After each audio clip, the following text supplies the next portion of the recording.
everybody, welcome back to 𝘿𝙖𝙢𝓚𝓪𝓻𝔂. Today we have a need for you called the Legendary Wheel featuring our Morpeko V Union, the new card with the Burst Wheel attack, doing 100x damage for each energy you discard from this Pokemon. So it actually says for each card discarded in this way, you get to do 100x damage. You have to discard all energies from this Pokemon. So that means if you attach a double turbo, you're only doing 100 damage for that one card discarded. So if you have a lightning and a double turbo, you're doing only 180 damage for this attack. So make sure you don't use double turbo for this Pokemon just because it counts as only one energy. So it actually satisfies the attack cost, but it only does 100 plus for your one double turbo energy. So make sure you use your Flaaffy or your other cards, other abilities, supported cards or item to attach as many energy as you can to this one Pokemon. We actually have to make sure we can pull out this Pokemon at the right time fast enough to be able to use this card as well. So V Union is incredibly difficult to play, as we all know, just because you need to discard all 4 pieces to be able to put it into play. And also you need to make sure you get it out of your prize card if you get stuck there with your Peonia. So you have to have a sufficient amount of those supplies to make sure you get it out into your hand, discard it with your ability or your Ultra Ball or any other card to remove those cards from your hand. Collect enough pieces in your discard pile fast enough to pull it out into play before you actually get knocked out, before all your main attackers get wiped off the board. We only have 2 main attackers for this deck, one Raikou and one Raichu to help us attack fast and do a lot of damage early on in the game to collect a few knockouts early before we pull out this V Union, which is our main attacker. To be honest, this is what we want to be playing for the entirety of the game, to collect as many prize cards as we can with this one V Union card. So we're playing 4 copies of Marip and Flaaffy to help us use the Dynamotor ability to help us fast charge our Morpeko V Union. Once it gets out into play, we actually get to retreat after attaching energies with our active with that Air Balloon or Switch Bird Keeper. We actually have quite a lot of Switch cards in this deck. 1 Switch, 1 Escape Rope, 1 Bird Keeper, 2 Air Balloons to help us retreat and switch immediately after we do our first Burst Wheel. We actually need to switch into the bench spot again before we get to attach energy with our Flaaffy once more and then retreat on the same turn. In a single turn immediately after collecting our first knockout, we get to do another massive knockout, another V Union or even V Max knockout or V Star knockout with our second Burst Wheel hit, doing at least 400 or even 500 damage if we can with this attack. So we're essentially relying on Flaaffy's ability to get our energy system running. If all else fails though, we have that 1 copy of Melanie to help us attach that extra 1 energy to do a bit more damage with our Burst Wheel. Morpeko V Union gets to do 100 extra damage with that 1 supporter card. You also get to draw 3 cards with this supporter as well, but you need to have a water energy in your discard pile to be able to play this card, as we all know. So we need to discard quite a lot of Pokemon cards and energy to be able to play our Flaaffy's ability and also that V Union combo. So how do we do that? We have our 𝘿𝓚𝓮𝓵𝓪𝓻𝓂 and a lot of stadium cards just in case they play Path to the Peak. We can kick off Path so that we get to reactivate our ability. We need to rely on this ability to discard cards from our hand every single turn.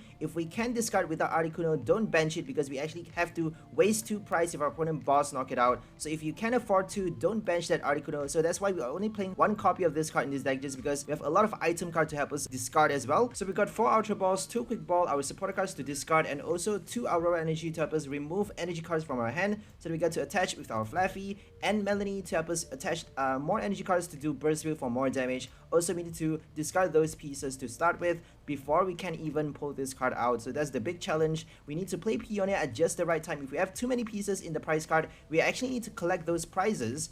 If we can't bring Peonia out in time, if we don't have this card in our hand early in the game, or if we can't play enough to bring out all of those pieces into our hand, to discard all of them fast enough, we actually need to collect a few knockouts, a 1v knockout at least, to collect all the pieces from the prize so that we get to play this V Union in a single game. Otherwise, if 2 pieces, for example, gets trapped, most times only 1 piece is going to get trapped inside the prize though, and if you play a Peonia, you're probably going to get one with that 1 supporter. If you don't though, you actually have your Raichu to collect fast knockouts to do a lot of damage with 4 copies of Flaaffy early on in the game, hitting high damage for fast knockouts. So that's the main strategy for this deck. We want to be playing this card as our main attacker, but it's definitely going to show up late for sure. So that's why we have to attack with either Raikou or our Raichu. We actually have 2 Stormy Mountain to help us bring out any basic Pokemon, our Lightning basic only though. We have our Adventures Discovery to get our pieces, and also our Crobat or 𝘿𝓚𝓚. So we're playing 3 copies of this card just because it fits in so well with the V Union card, and also we get to bring out Crobat to draw cards into our hand. If we don't have energies or any item cards in our hand, for example, that we need,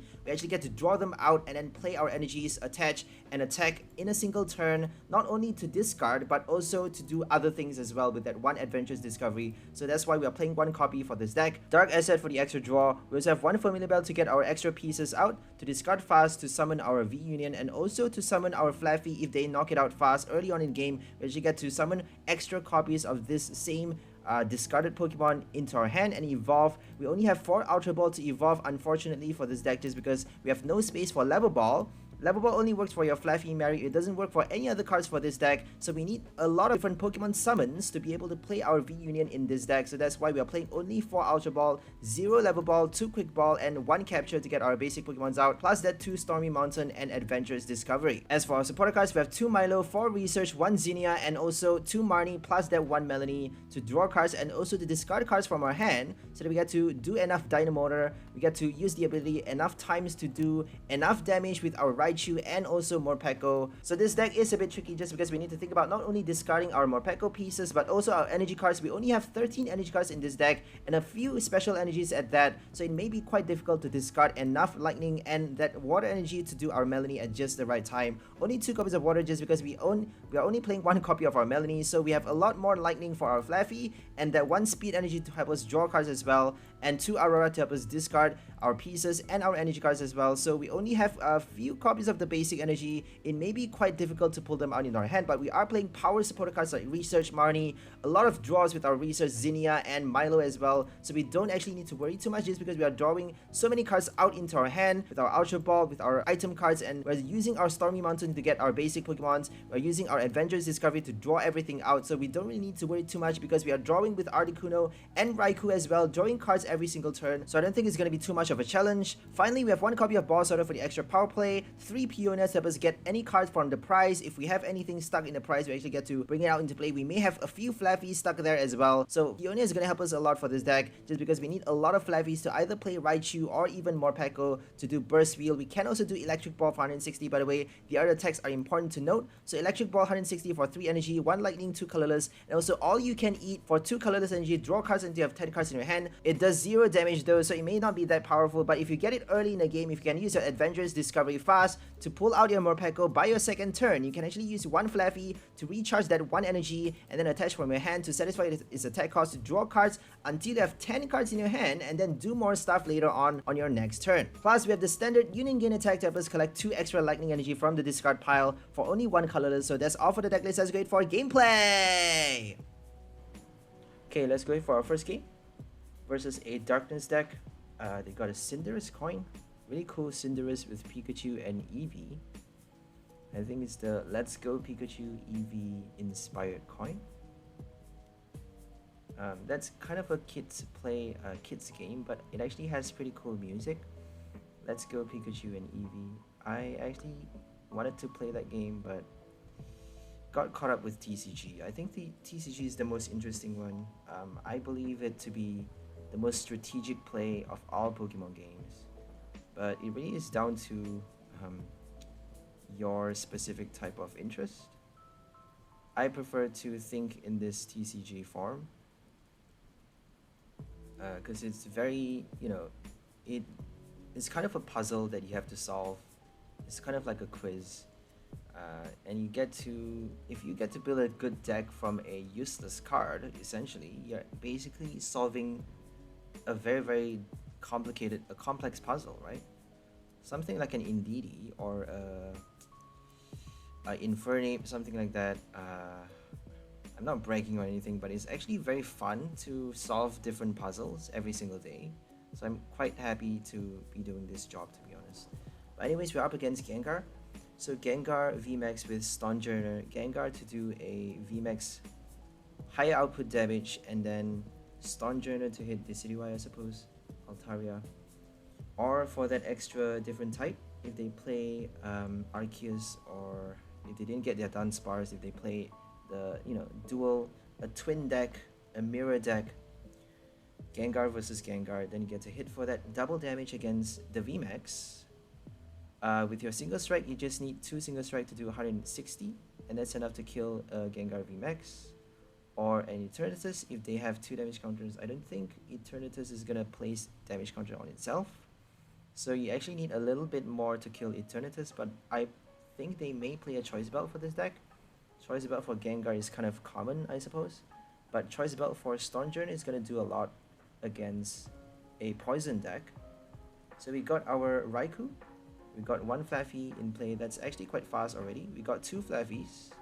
Our second turn, I think it's our third turn though. Oh, it's our second turn. Go. We actually attach the energy with Dynamotor. So that's the third energy. Now it's the fourth energy we're attaching. If we want to use Raichu, we should attach right now, but I don't think we're gonna do that. So it's better to keep that discarded. Keep it in the discard pile so that you actually get to do your burst wheel more easily.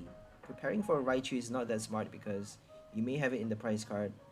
We actually failed to check our deck, so make sure you check your deck every time you use an item card. Take full opportunity of that item to see what you have inside your deck. We only have one copy of most cards, one copy of each piece obviously, but one copy of Articuno, Crobat, and Raikou, Raichu as well. 4 copies of each Flaaffy obviously, and Mary. So for this deck, we actually have 1 Great Ball and only 3 Ultra Ball if I'm not mistaken. Quite a few different changes that I made. This is actually one of the earlier lists. So Great Ball is not that good because you may actually get nothing from the top 7 cards of your deck. But we actually got lucky to get a piece with our Great Ball. We discarded our Crobat just because they have a path. We have no Stormy Mountain. Only 1 copy in this deck, I think. This list only have 1 copy of the Stormy Mountain, so it's not that good to play only 1 stadium card. We actually need a lot of stadium just to push out that path since we are playing Articuno and Crobat for this deck. So if they play that path, it's gonna be super bad for us. That's why I decided on having 2 Stormy Mountains for the final upgrade. But I actually still recommend for an extra 1 copy. So I would prefer to have 3 stadium cards for this deck if I can fit in 3 copies, just because stadium card is that important. It helps out a lot against your path to the peak. So maybe swap 1 Quick Ball for another Stormy Mountain, but I'm not sure though, just because Quick Ball have you discard just in case. But if you are playing Stormy Mountain, you're definitely gonna have to bench Articuno, which can be a bad thing because you're giving them the extra 2 prize. So benching Articuno may not be necessary if you have enough item cards to discard with your hand.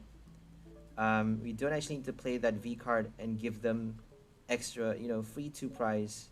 We actually have 2 Raikous for this deck as well, so it's very different, very different.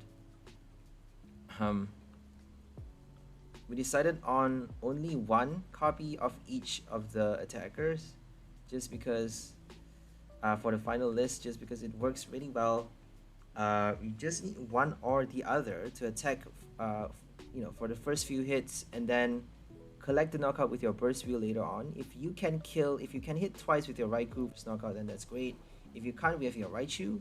If you don't have one or the other, if you get stuck with nothing but Flaaffy in play, you can actually use a Peonia to get the other attacker out into your hand, and then immediately attack after that, because we have Flaaffys. Flaaffy actually is a turbo attacking strategy. All you need to do is bench that attacker and you're good to go. And we're playing nothing but basic Pokemon here. Only evolution is Flaaffy, so that's why we have so many Ultra Balls. Okay, here comes the VMAX, their first VMAX. They're gonna play Houndoom, and if they get another V card on the bench, it's gonna be super bad for us, because they're gonna be able to pull off double VMAXs. We just need to boss one of the Houndooms or any 1 prize cards on the bench. Kill it right now so that we get to deal with the VMAX later. I think that would be the smartest strategy. If we have a boss right now, I would definitely do it, or escape rope. Escape rope boss is gonna help us a lot. And target any one of the 1 prize, deal with the VMAX later on with our burst wheel, kill it with 1 hit. We actually get to do 300 damage for the knockout just because they are placing damage control on themselves, thanks to Houndoom. If they play Big Charm or heal cards like Lucky Ice Pop or anything, they can actually make it a bit more difficult for us to kill it with our burst wheel. So Morpeko needs 4 energies, and if they play Avery, it's gonna completely destroy your strategy, because Flaaffy cannot be discarded. If you discard even 1 copy, it's gonna be super bad. If they boss and knock out the other one, we only have 2 left, and that's gonna be impossible. It's gonna be quite difficult to do a knockout with your Morpeko if you have not enough Flaaffys in play. Okay, we actually got Raichu. Are we going to be able to pull off a knockout with Raichu? I don't think so. We can attach up to 4 energy this turn, if only that capture was a lightning. If we do 4 energies, oh, we can kill it though. But we need to Flaaffy for 3 energies. Do we have 3 discarded energies? That's the question. I don't think so. I don't think we have 3 discarded energies. So let's check. Only 2, there we go. So that's a bit sad. If we have 1 extra 1, we could have done... That's the big stumbling block for this deck. We don't have enough basic energies. That capture could have saved us, but if we didn't use a capture, we wouldn't have gotten the 3rd Flaaffy anyways. So it's kind of a... kind of the same thing if we attach a lightning basic just now. We'd have gotten like no... only 2 Flaaffys right now. So 4 energies, which is a bit sad. 240 damage. Might as well just do another Raikou, and then collect the knockout with the Raichu later. If they kill both Vs consecutively, turn after turn, 2 turns straight, they can actually collect the last 4 prize quite easily. So this is gonna be down to whether they can bring out the V card on the next turn. If they can get their Gengar, the basic Gengar, on the bench, then that's basically it for us. Because they just need to Houndoom, earn a Vitality, Houndoom, and that's it. We got the boss though. We should have done our escape rope this turn. We actually didn't do that. So we got the boss escape rope. We definitely should have done escape rope, kill off anything, even the Crobat, and then deal with the 3 prize later. That was quite stupid. We didn't actually do that. We had the escape rope, but we did not do it. That was really stupid. Oh well, we forgot to count our prize apparently, because this is a post-recorded audio.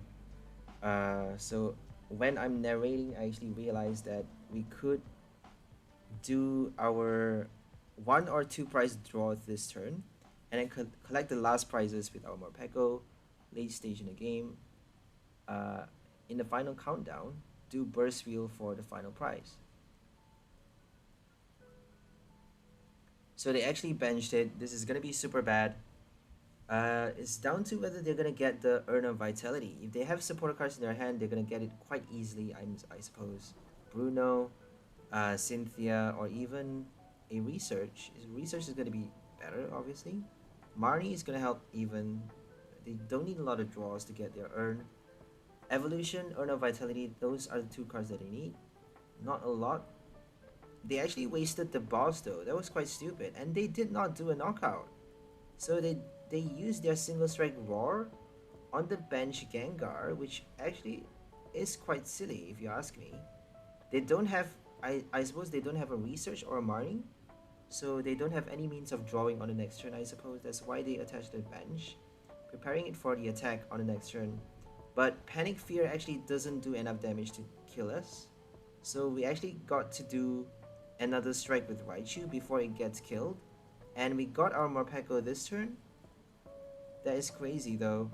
That means we can kill anything on the next turn, definitely. Because we actually got our Flaaffy. So sorry about the delay. We actually got jammed a little bit. The system crashed a little bit just because I forgot to clean my computer. This is like quite a late game. Don't worry, the next few games is gonna be a bit faster, so no freezes for the next few games. This is a bit different just because I played the game a bit too late. So we killed the VMAX. Now we just need to deal with we just need the burst wheel for anything, because we got 1 last prize. They're done. They can't possibly collect 4 prizes in a single turn. They can't possibly kill Morpeko. Oh, they can though. If they do a boss and a Crobat, if they do a Crobat, they can boss our Morpeko and then earn a Vitality to kill it with or without a Choice Belt. If they attach a Hiding Energy or a Darkness, they need a Choice Belt, obviously. But Max Swallow Up, G-Max Swallow Up is definitely gonna kill it. And they did Dark Slumber. That was sad. So no supporter cards, no Crobat. Thank God. They had the single strike energy, but nothing else. Another card in their hand though, not sure what it is. So we get to attach with Melanie. We actually top deck a Melanie, so that's like super cool. And we got to attach everything back to our Morpeko, doing 1,000,000,000 damage with it. This is gonna be crazy. We get to attach 3 this turn, 4 with Melanie, 5 from our hand, and then 2 on the last turn. We get to do 700 damage with Burst Wheel, killing a basic V card, which is a bit ridiculous, a bit overkill. Overkill, not overquill. A bit of a freeze again, sorry. Melanie got frozen. Frozen Melanie. Okay, Burst Wheel for 700. Look at that. Oh my goodness. We got to do it. 700 damage. Woohoo. And we got the speed energy. So that was the first game. Not too bad. Against Gengar VMAX. Not too shabby. Now we're up against 𝓛𝓮𝓰𝓮𝓵 with a Pikachu coin. I think it's a lightning deck. Tapu Koko, I think. Okay, we got 2 pieces. Oh, we can't actually... It's a mulligan. No basic. So we only have 1 boss in this deck, unfortunately. Normally, I only have 1 copy in most of my decks, but I would recommend 2 copies if you want to have a higher winning rate, higher success rate for your deck. But I don't really care about my success rate. I only care about not too much. I do care, obviously, as long as it has 60% or 65 and up % success rate. I'm satisfied. But I care more about the creativity, the creative content, and versatility, and also how fun you get to play. How fun the deck is, because sometimes it's quite difficult to pull off cards that no one else touches. Cards that people steer clear of, cards that are never played in the standard format. It's gonna be quite difficult to pull off those decks. So if you can build a deck from those cards, it's definitely not going to be too powerful, but it's going to be super fun to play. And if you can make it powerful, or at least 60% success win rate, have a win rate of at least 60, that's good enough, I would say. It's a Jolteon. A Jolteon VMAX with Inteleon, Zigzagoon, the standard meta. A hyper standard meta. They should actually play double Jolteon though, right? Jolteon with Thunderous Awakening against Manaphy, but Jolteon, that Jolteon, the baby Jolteon, actually blocks off your own Water-type Pokemon's ability. So you can't use Inteleon, you can't use Shady Dealings. No Quick Shoot, nothing. All Water-type Pokemon, both yours and your opponent's, have no abilities, cannot use their abilities. You need to have Memory Capsule attached to that Jolteon though, and if your opponent plays Tool Scrapper, they can actually remove that ability. But it doesn't really matter though. If you attach Memory Capsule on your turn, you can actually hit the bench on your turn, right? You're not passing the turn with that Memory Capsule. You're actually attaching and attacking on the same turn. That means Manaphy cannot avoid that, Manaphy cannot, there's no way around that solution. They can't create another problem for Jolteon if you have that Memory Capsule attached. So let's get another copy of the... Well, we can't actually discard it though. It's wiser to get a Flaaffy right now, because we don't have any way of getting the evolution other than our Ultra Ball. So whenever you play Ultra Ball, it's better to either get a Crobat to draw or a Flaaffy to evolve, because we actually got a Marip though, because we don't have many cards to search for that evolution.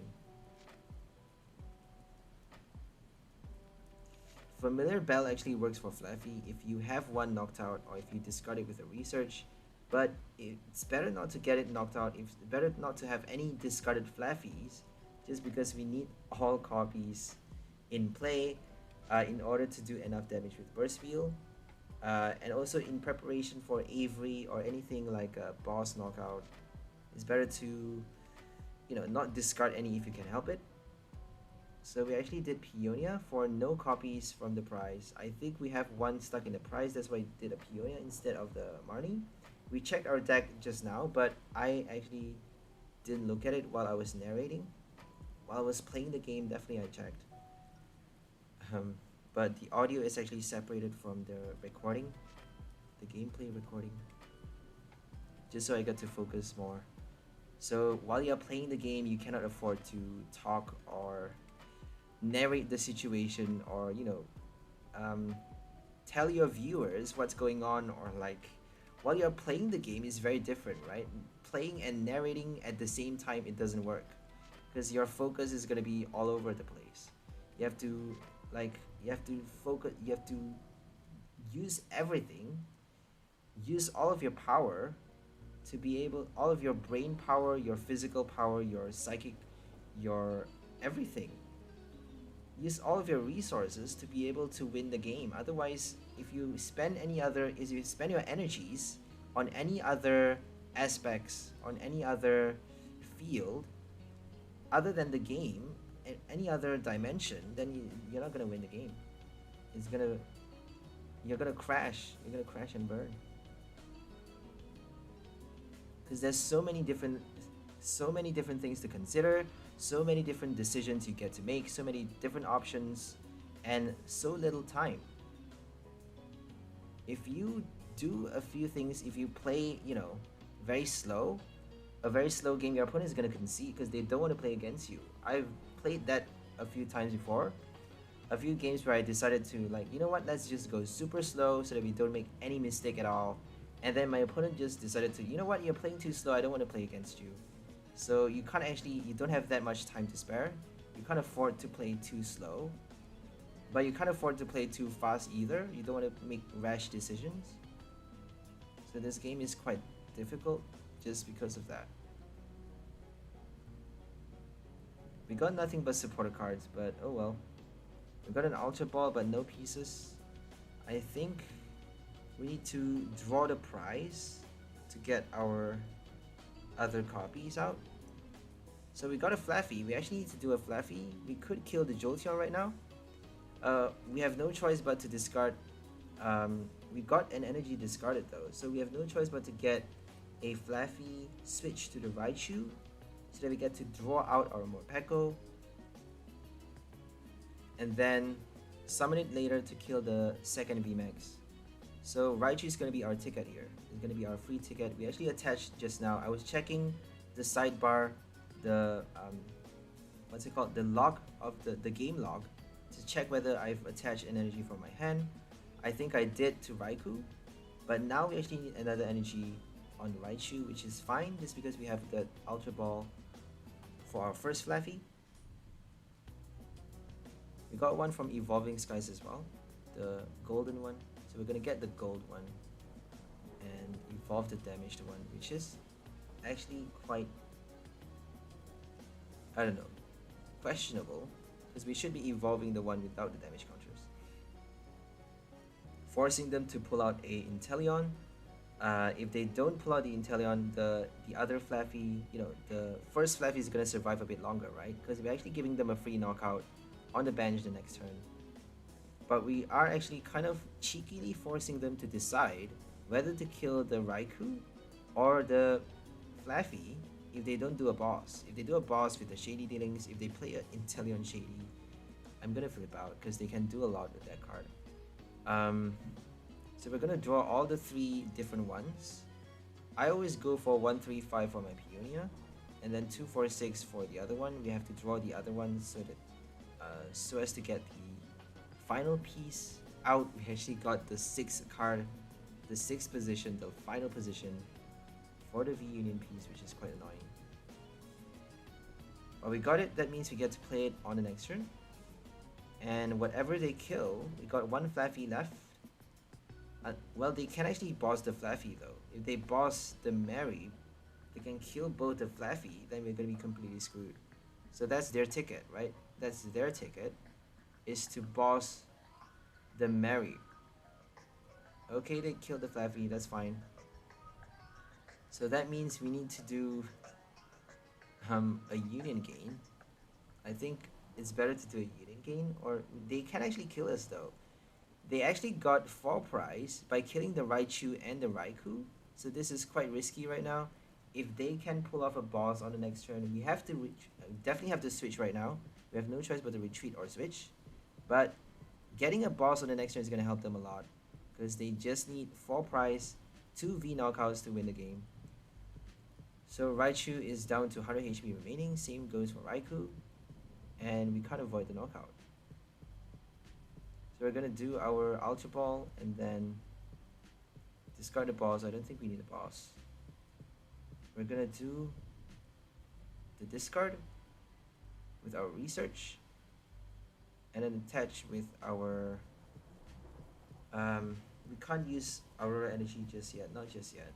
We can't attack with Raichu or Raikou, because if we put anyone in the active spot, we're gonna be screwed. We have no choice but to do Union Gain, I suppose. Or we can actually use All You Can Eat, which is a bit weird.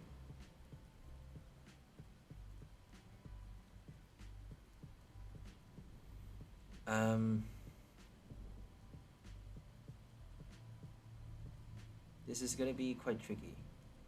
I think our best bet is to use Escape Rope and then Union Gain to prepare for the knockout. I don't think we can do anything else. So if they wait at the bench spot though, they can actually win the game quite easily. So all they have to do, if we play an Escape Rope right now, because we don't have a boss anymore, we actually discarded our boss with the research. We had to. I don't think we had a choice. Well, we do have a choice though. If we play the Aurora Energy, if we discard, well, we have to discard everything though. We had to discard the research, right? If we do that, so playing the Escape Rope means they just need a boss though. If they just wait for the boss, we can't do anything. But we can slowly knock out all of their Pokemon, right? With our Electric Ball. We can still do Electric Ball. So I think they are actually preparing for a... We did Union Gain, so we just need 1 more energy if they do a Crushing Hammer. So we can't put forth any of the damaged Pokemons. We have to put forth a Articuno, and he actually has a Air Balloon, so it's, you know, it's fine. They got impatient. They got impatient and they attacked right now. They should have just waited on the bench for a boss. But if they do that though, we're gonna kill, you know, all of their Pokemon 1 by 1. And if they don't get the Drizzile fast enough, they're probably gonna get a Level Ball by then, right? Level Ball for a Drizzile, Drizzile for a boss. And they can kill both the Raichu and Raikou with 1 hit. But I suppose they weren't smart enough to think about that. They did Escape Rope, but they could have retreated if they thought about it. They could have just retreated, and because they're actually, you know, committing suicide here. It's a suicide shot. They should not have attacked just now, because it's definitely a suicide shot. They have no chance of winning now, because we actually did our Burst Wheel for 500 damage, killing a 𝘿𝙬𝙗. We don't even need to attach any energies, because 300 is enough. 300 base damage. Not base damage, but 300 barrier damage against the VMAX, because it has the lowest HP for a VMAX. Same as your Mimikyu VMAX and Butterfree. Butterfree, Mimikyu, and 𝘿𝙬𝙗. I'm not sure what other VMAXs has 300 HP. I'm pretty sure there are a few others.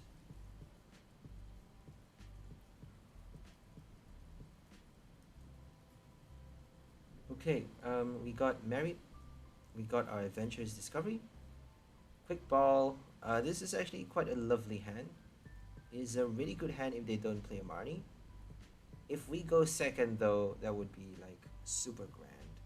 But we had to play a Quick Ball right now. I don't think we have a choice.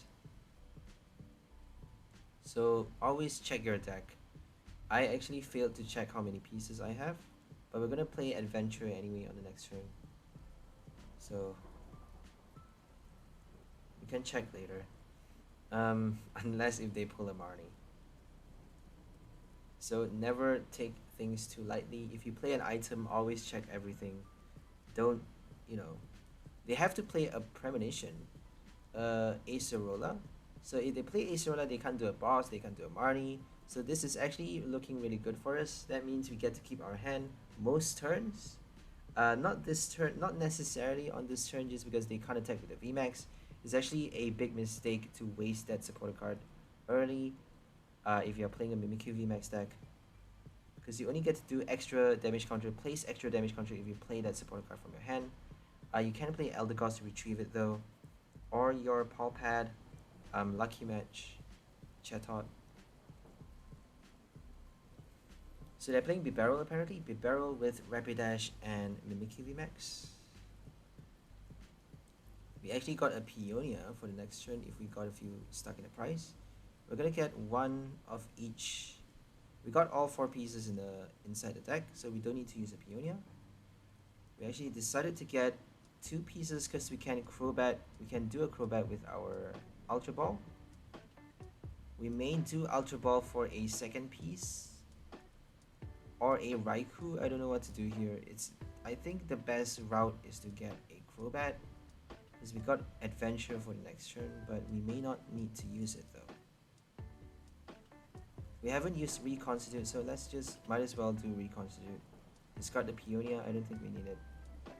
We're gonna evolve the Flaaffy, and then they can already kill a Flaaffy though, so it's better not to evolve. And then because they can't actually kill both. Oh, they can though. Because one is only 60 HP, so we actually have no choice but to evolve. If they do 13 damage counter placement, they can kill both the Marys with 1 hit. 13 is exactly enough. And no Marys in play means Flaaffy doesn't get to place, you know, doesn't get to do its work to help us with the energies. And that's gonna be super bad. So we got a switch card in our hand. We just need to hope they don't Marnie us again. If they Marnie, we're probably gonna get better cards, right? We got Research, we got more pieces, energy cards, Raikou, Quick Ball, Stormy Mountain, yada yada yada.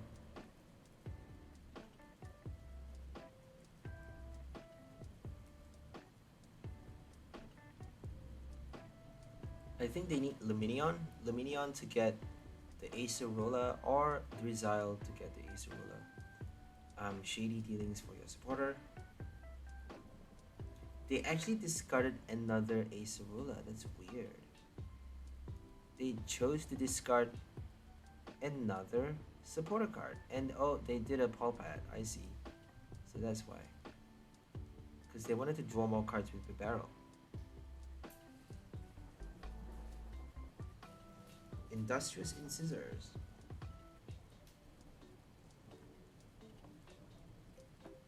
There we go, Acerola. Draw 3 cards. We're playing a lot of training cards for this deck, so they actually get to draw a big amount. Even on the first turn, they drew like 4 or 5 cards, I think. With our, first hand, we couldn't play our. I suppose they were trying to take advantage of that. Because we couldn't playing Palpad, you don't need to worry too much. We couldn't play any training cards if they are supporter cards on the first turn, but we could use up the item if we want to.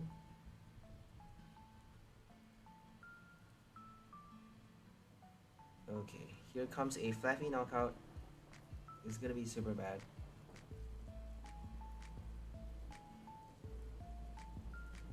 I don't think they're gonna kill the Mary.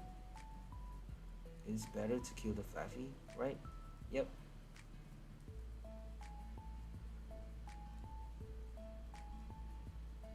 Because we could have rescue carriers in our deck.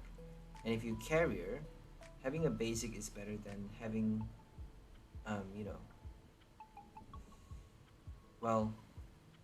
having a basic retrieved is better than retrieving that, having to retrieve everything. I don't know what's better. Sorry guys. I'm droning on about bullcrap apparently. So we get to do Crobat right now. We're gonna attach our energy to Raikou. We can actually summon our V Union already. Are we gonna do it? We need a Flaaffy, so we're gonna attach to Raikou. If we want to attack with Raikou, we need Flaaffy on that card. But I think it's better to attack with Morpeko though, just because we can use Union Gain already. Do we have enough energy discarded though? So bad thing about Union Gain is that it only works for your lightning energy. It doesn't allow you to attach other types of energy. So I don't think Melody and Water Energy is working too well for this deck, but I actually prefer the failsafe though. It's actually going to help out a lot. In this game as well, you'll see later on that it actually helped us for this game, for the final knockout. That one copy of Melody showed up at just the right time, and it helped us without Flaaffy to kill a Mimikyu VMAX. But I'm giving up the spoiler, so well. Okay, we chose to keep the Morpeko in the discard pile, apparently, for some reason, because we're afraid of the Rapidash. I suppose that's why. That's the reason. We're afraid of the Rapidash. Because they can do Rapidash first, and then if we bring it out too early, they're gonna kill it with Mimikyu after the 𝓿𝓚𝓻𝓭𝓪. They're gonna do occult number, my bad, ominous numbers after the 𝓿𝓚𝓻𝓭𝓪 to knock out our Morpeko before we even get to do our burst view. Before we even get to kill off the VMAX with that powerful attack. 100x damage is a lot. 300 for 3 energies is massive, right? So 2 Bibarros in play. Here comes another Mimikyu, I suppose. This one's dying. They have got to bench it right now. No choice. Mimikyu Rapidash is like the perfect combo. It's perfect because you get to do double turbo for both, and you don't need to worry about the damage reduction. And after, if they don't heal their Pokemon, you get to do ominous number to collect a VMAX knockout. 2-hit strategy, not too bad.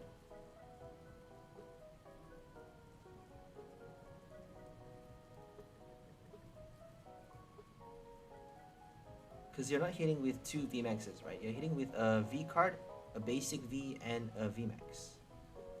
So 1 strike with the basic, 1 strike with the VMAX.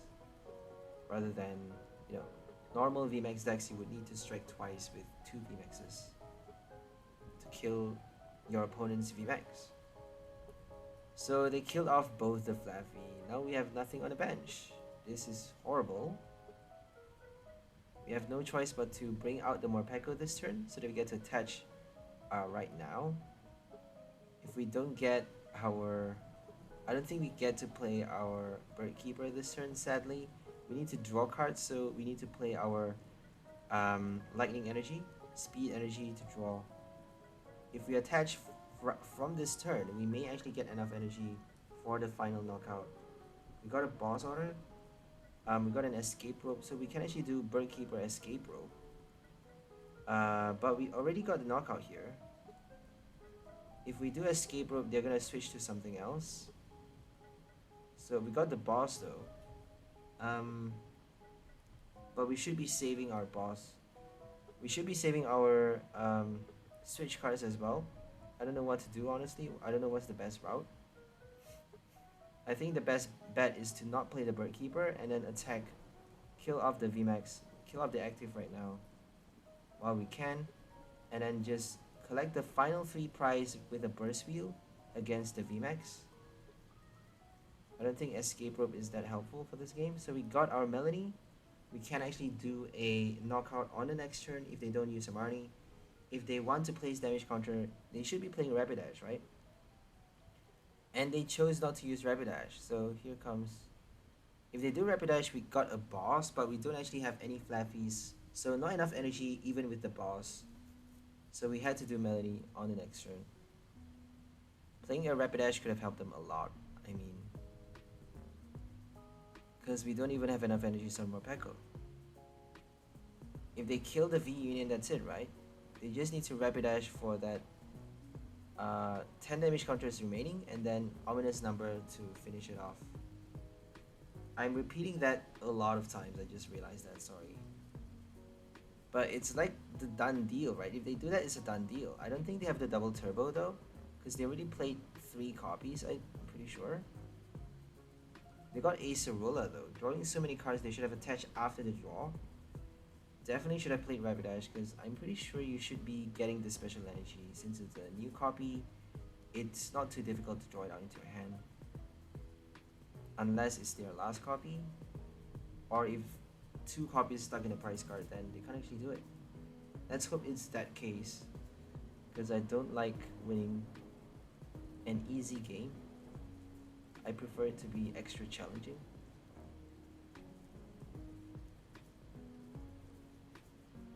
Okay, Ultra Ball for the VMAX. So they were expecting us to do a Union Gain, I suppose, on the next turn. But we actually did Melanie, because they used Acerola, no Marnie, no boss. We get they don't need a boss though.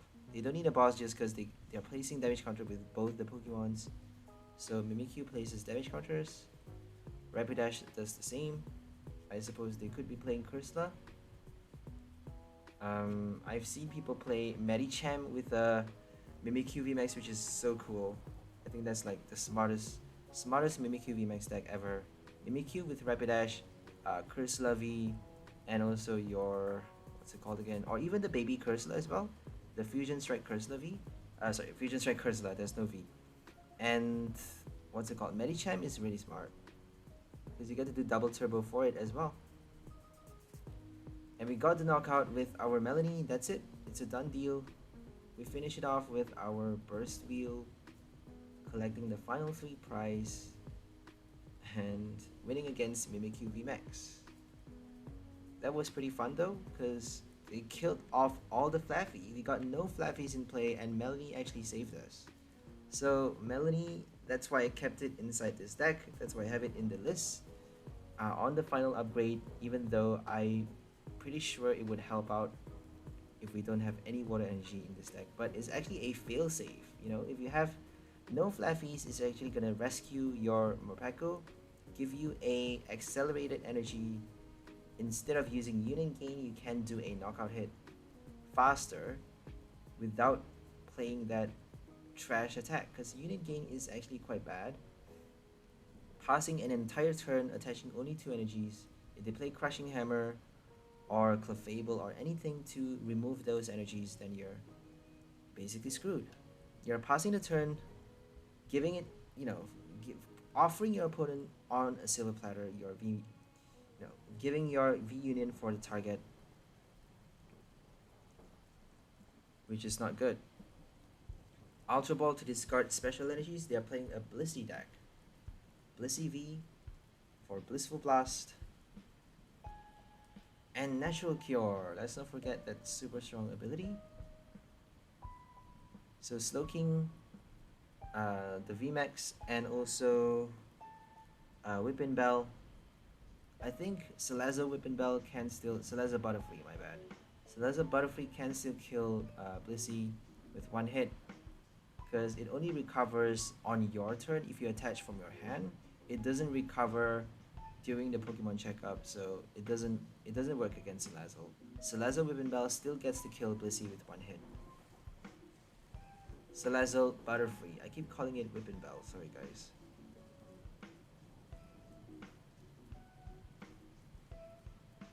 We got 3 research in our hand and 1 Milo, so we're gonna save those research, play a Milo right now, and then fast charge. We actually decided not to. Okay, that's weird. If they play a powerful, it's still not enough to kill us, fortunately. So 60 plus, yeah, 60. 30 plus 10 base damage plus 20. So we're taking advantage of it being 70 HP. But we should have definitely played fast charge though. I don't know why I didn't do that. I'm a bit confused. I confused myself. Reconstitute.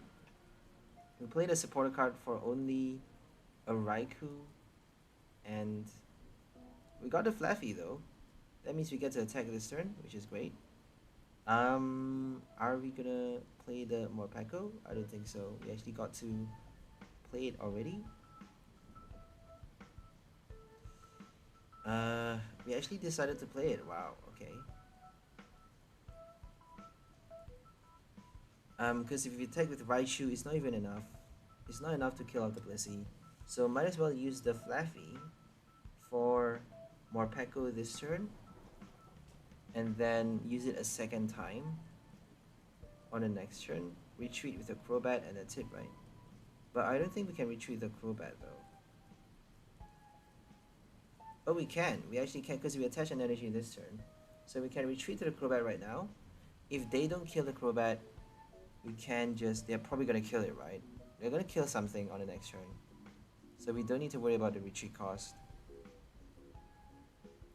We get to do up to 400 damage with our Burst Wheel on the next turn because we have Research in our hand for the extra discard. Or we even get to retreat with Raichu if they kill off the Raikou right now. Giving the Raikou is not smart though. We should have just given the Crobat. Oh, they didn't kill us. That's the reason. That was the reason why we decided to switch into that Pokemon. Because it's actually surviving that hit. So now we have to do a Dynamotor so that we get to retreat. And we get to draw as well with our Flash Energy. Speed Energy, not Flash Energy. Okay, we get to do Burst Wheel for our first V knockout without the Cape of Toughness. Even with that toll card, we still get to kill it. So 300 max HP. Killing a Blissey even with the Dunsparce and the Cape and all the supports in the world with one hit. Morpeko does huge damage. Electric Wheel. Burst Wheel, my bad. And we even get to kill it this turn, I think. Oh no, we can't do it. We got the Escape Rope, but not enough energies. We got a Flaaffy. No Melanie in our hand. So we can't do the Water Energy discard and reattach. We're not going to play the Marnie and help them. We're just going to play Union Gain because they can't do anything. They don't have enough energies to kill Morpeko. They don't have any way of putting Morpeko back into our hand or into the deck. If your opponent put your Morpeko back into your hand, can you imagine? You're going to have to discard it all over again. I don't think it works though. If they put it back into your hand, it's going to get split. And if it splits, I don't think you get to summon it a second time. Because if your opponent knocks it out, the V Union got split. And the first time it got split, I tried to summon it back. It doesn't work. So whenever it gets knocked out, you don't get to use it a second time. So if your opponent puts it back into your hand though, I'm not sure if it works. Or if they shuffle it back into the deck with a Shaman or a Staraptor, Whimsicott. Whimsicott from Sword and Shield can actually shuffle back your opponent's active Pokemon back into the deck if you flip a heads. And same goes for your Shaman. If you flip a heads, shuffle your opponent's Pokemon, your opponent's active Pokemon and all cards attached to it, and put it at the bottom of your opponent's deck. So Shaman is a bit different because you get to shuffle everything, put it at the bottom, whereas with your Eldegoss you shuffle everything attached to it into your opponent's deck. And with your Shift Try, you actually get to put everything back into your opponent's hand. Any one of your opponent's Pokemon that has damage counters on it. But it's a stage 2 though. So we actually killed off the Blissey, the second one, and they conceded. We killed off another high HP tanker, massive Poke Tank. Before they get to heal anything. So healing is not going to help them because we're doing a OHKO deck. OHKO strategy. Blissey is destroyed. Blissey used to be so strong, but now that we have so many OHKO decks available to us, Blissey is no longer that powerful. I think it's still pretty powerful though, but we got Malamar for the OHKO, we got Charizard for the OHKO, I mean, Choice Belt is gonna give you quite an easy strike for your one price to do OHKOs as well. 270 is a lot though. 𝓚𝓮𝓰𝓻𝓚 can actually kill Blissey with one hit if you have a Choice Belt. Amazing rare 𝓚𝓮𝓰𝓻. I don't think there's any other 𝓚𝓮𝓰, right? Okay, we're doing Escape Rope. We're actually facing a one price deck right now. One price Charizard. So I'm quite excited to see how well this deck works.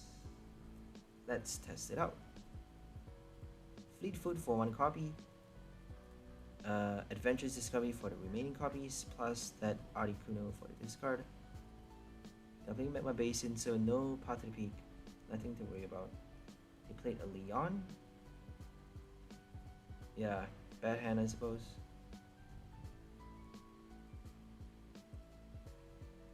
So no energy, no supported draw, nothing but a Charmander and a Choice Belt. So we got our Quick Ball, got our Articuno.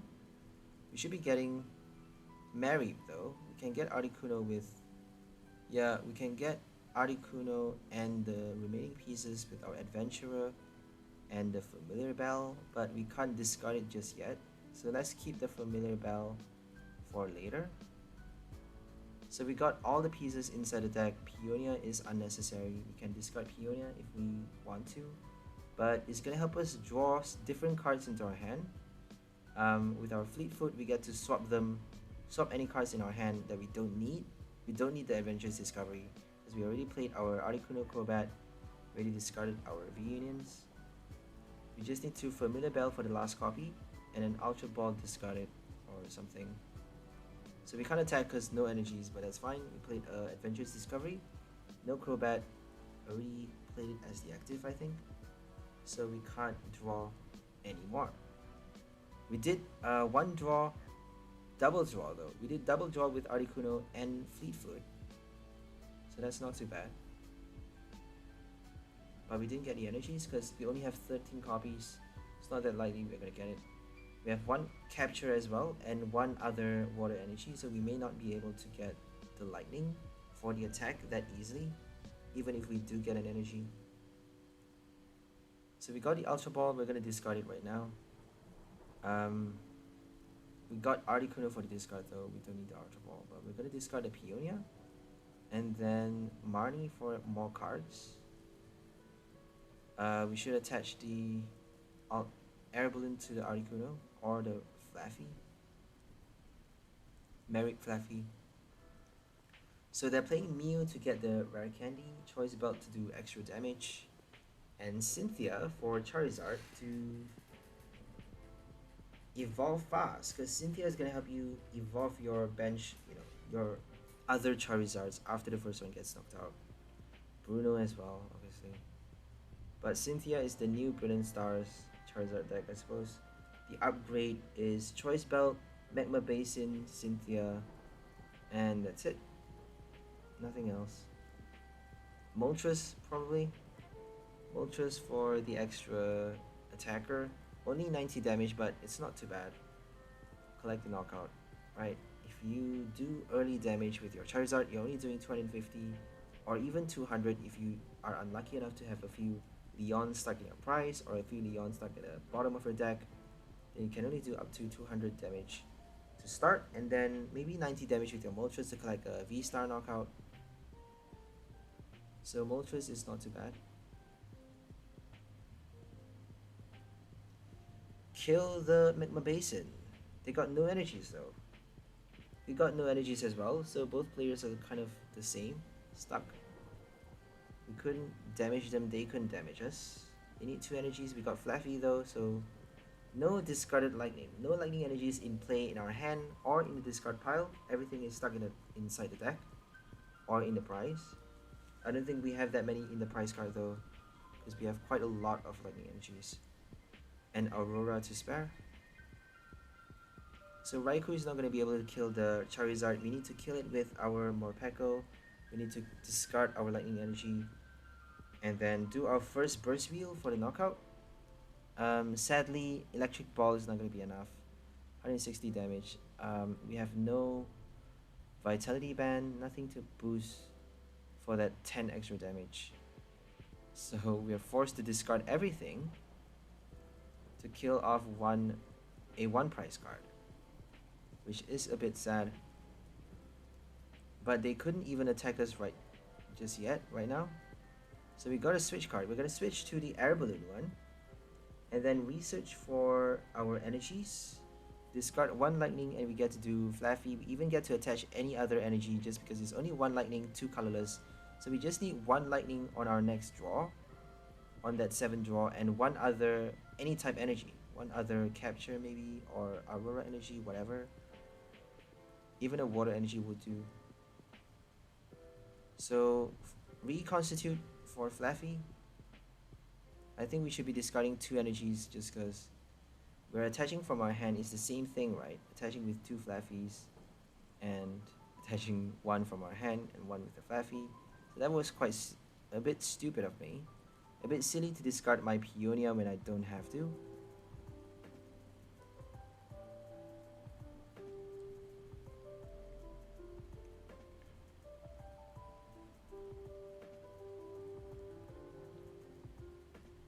So they got 1 Leon discarded. They got 3 more Leons to go. I don't think they can kill Morpeko that easily. They need to do Magma Basin, they need to switch, they need to discard 3 more Leons, Rare Candy evolve, they need to do so many things. So we're surviving this turn definitely, but not for long. We got only our first prize with the first V Union. Our first attacker is the V Union, and then we should be collecting the next knockout with Raikou. We need to either Bird Keeper and retreat to the same attacker to collect our second knockout, or if they leave Mew in the active spot, which I think is the smartest decision, we just need to kill off the Mew with our Raikou and then deal with the Charizard using our V Union for the one-hit knockout, because Raikou can't actually kill the Charizard. Raikou can only kill it if they have enough bench Pokemons in play, and if they're smart enough, they're not gonna give us enough bench Pokemons, because we need them to bench 3. They only have 2 bench right now. They may not. They may keep it that way, or they may bench another 1 this turn and then keep their bench small on after the next knockout. We could play a boss though. So if they bench 1 right now, we can actually do a boss to kill off the Charmeleon with our Raikou. But we don't have a boss in our hand. I think we discarded it with the research. So no more boss. Only 1 copy in this deck, sadly. 5, 6, 7, 8, 9. 180 damage with our Raikou.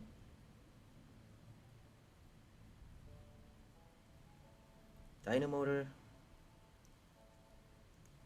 1 to each. 1 to Raikou, 1 to the V Union.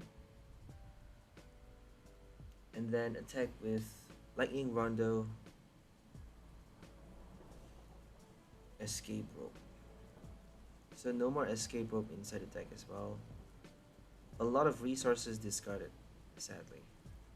Research is not that good because even though you get to discard fast, you are discarding the cards that you need. Boss Order, Escape Rope, Peonia, Flaaffy. Discarding so many cards that you need for later. Melanie, your other supporter cards obviously. Stormy Mountain also. But if you're playing a Stormy Mountain, if you have a hand, might as well play it right before the research. If it's an item card, you're gonna play it obviously. We got our second prize.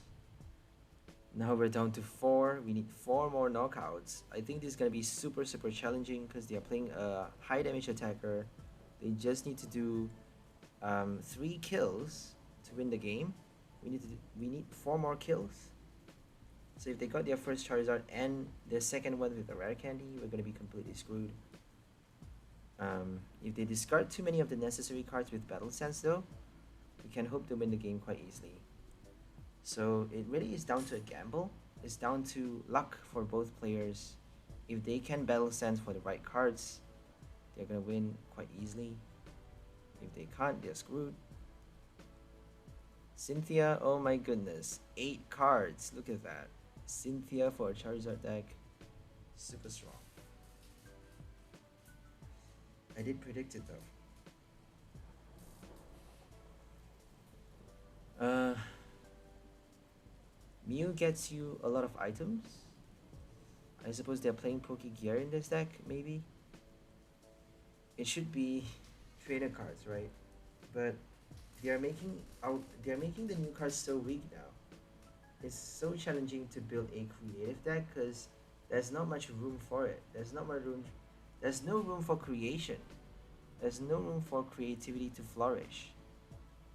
For Morpeko, you need to attach lightning energy, that one lightning energy, but you actually get to play a Colossal, I suppose.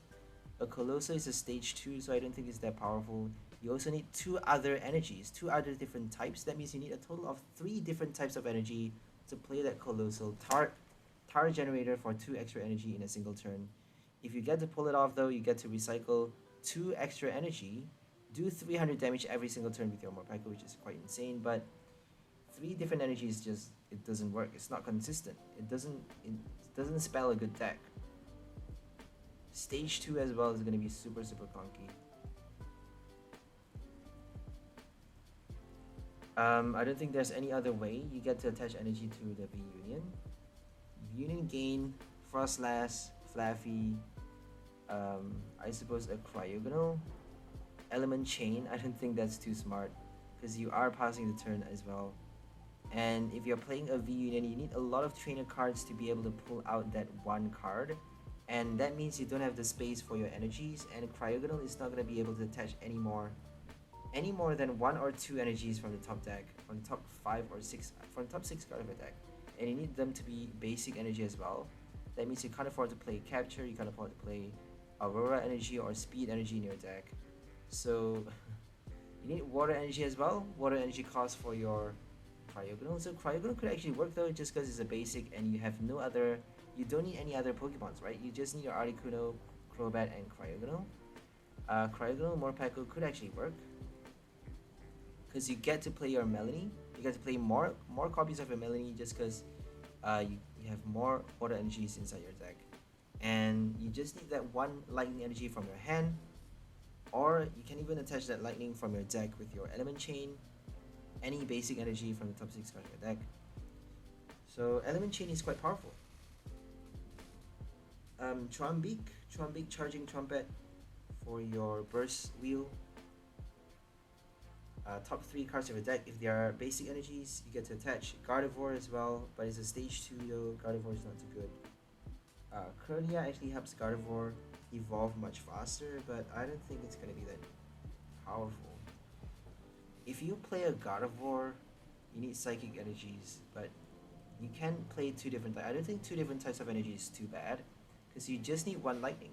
Morpeko is quite strong just because, you know, I think there is quite a few room for creativity. I'm gonna try Gardevoir with Morpeko, maybe. I'm not giving any promises, no promises guys, but I may try Gardevoir with Morpeko just because you just need 1 lightning, right? If you play 1 or 2, I don't think you get to play special energies though if you have Gardevoir, because Gardevoir you get to draw a lot of cards into your hand.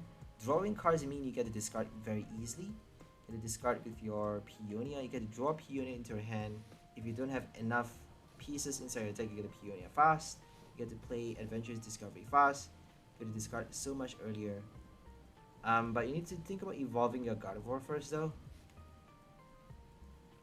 Because sometimes if you don't get to do it, it's either playing a V Union deck. Most times you're either able to do it on your second turn, like super fast. You're either able to bench that V Union super fast or super late in the game. It's never a done deal, you know. It's never guaranteed that you can pull it out by your second or your third turn, or by your 5th turn you'll be able to pull out the V Union. If you have a few pieces stuck in a prize card, you're never gonna get it out until the very last minute. So it's like super tricky to play a V Union card, super tricky, and it's definitely a big challenge. So Gardevoir is going to help out a lot just because it gives you so much draw for each Gardevoir. Get a Curlia for duplicate those stage 1 Pokemons, and then Breeder to evolve all the Gardevoirs. By your 3rd turn, you would have already Hexa draw. It's not hexagon.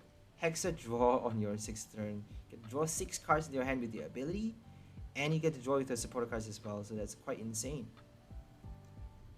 Gardevoir is super cool. Or you can even play Bibarel with your V Union, but if you play Bibarel though, you can't attach energies, right? You have to rely on V, the Union gain, to attach energy with that attack, passing the turn, giving your opponent a free hit on your V Union, which is a big waste because you're wasting so many resources, doing so much work to get that one V Union card out. Might as well, you know, have it survive at least 2 turns, right? Have it survive at least 2 turns. But if you use a Union gain, if you use it early though, it's going to be really good. If you use it on your 2nd turn, for example, or if you can pull it out on your 1st turn going 2nd, that would be quite insane. Air Balloon to do Union gain on your 1st turn, that would be quite powerful. But even on your 1st turn, if you do that, they can still use Starbirth though. Starbirth for you know, Starbirth for Arceus to do their 1st hit, and then you're basically screwed. All you need to do is hit it once with anything, and then collect the knockout on the next turn with the 2nd hit on your V Union, and that's it.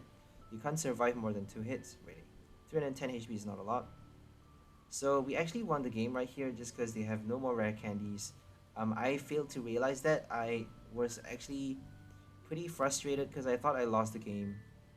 I was very frustrated because it's very close. It's down to wire, and they just need the final Charizard. They just need a choice belt. I don't think they need a choice belt. They got one last prize card, right? They just need a Charizard and a boss and 1 energy. Very few cards left in the deck, and they got no more rare candies. I just realized that, so we won the game. It's not possible for them to do anything on the next turn, do any knockouts, unless maybe a boss Flaaffy knockout. They can still win the game though. My bad. They can actually choose to kill or Flaaffy by using raging flames, I think. So Charmeleon can kill off the Flaaffy with 1 hit. Let's hope they don't get the boss. They actually killed our Morpeko V Union with 1 hit, so that's quite surprising.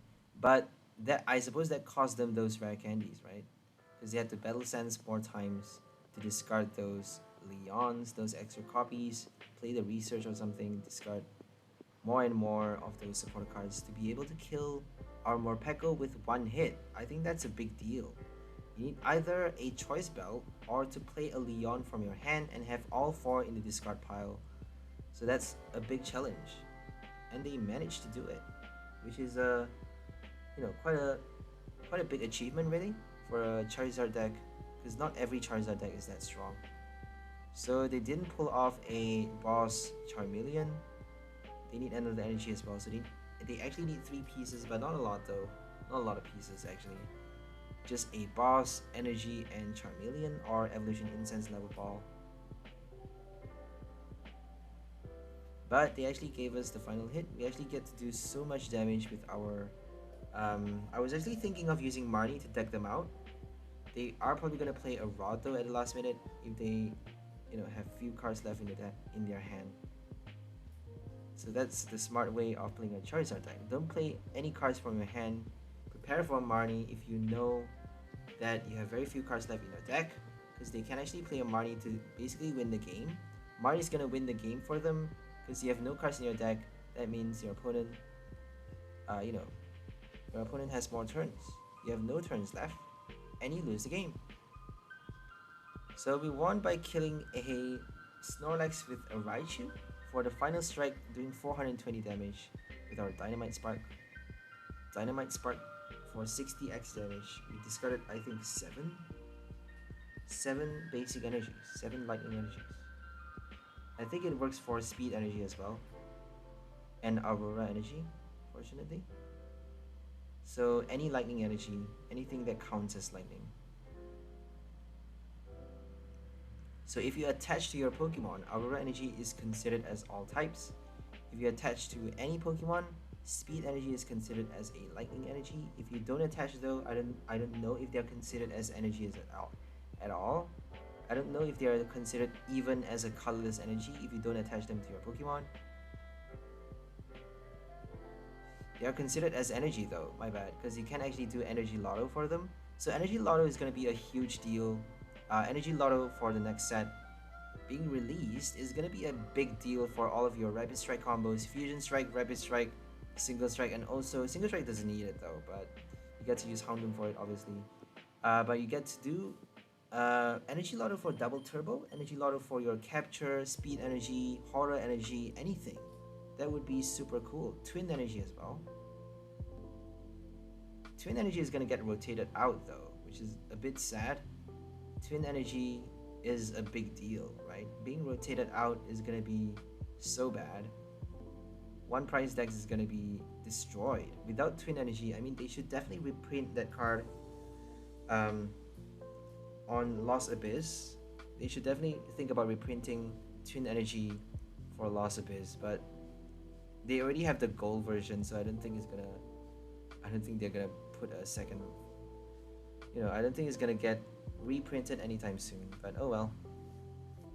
Probably for the next generation, or the next generation's set, if they want to bring back the Twin Energy. But they should give us a double turbo, so a double colorless, right? Bring back the double colorless. If you want to cut out our Twin Energy, bring back the double colorless, or at least the counter energy, which is not too good though. I don't like counter energy because you have to have more prize cards than your opponent for it to work, but it does work as all types though. So working as all type actually helps out for a lot of different Pokemons. Your Shaman, one grass, one colorless, anything that requires one specific type and one colorless. A lot of Pokemons actually require that though, surprisingly. Like one type energy and one colorless energy. So essentially two energy costs, but one with one color and one without. So now we're up against Centiskorch.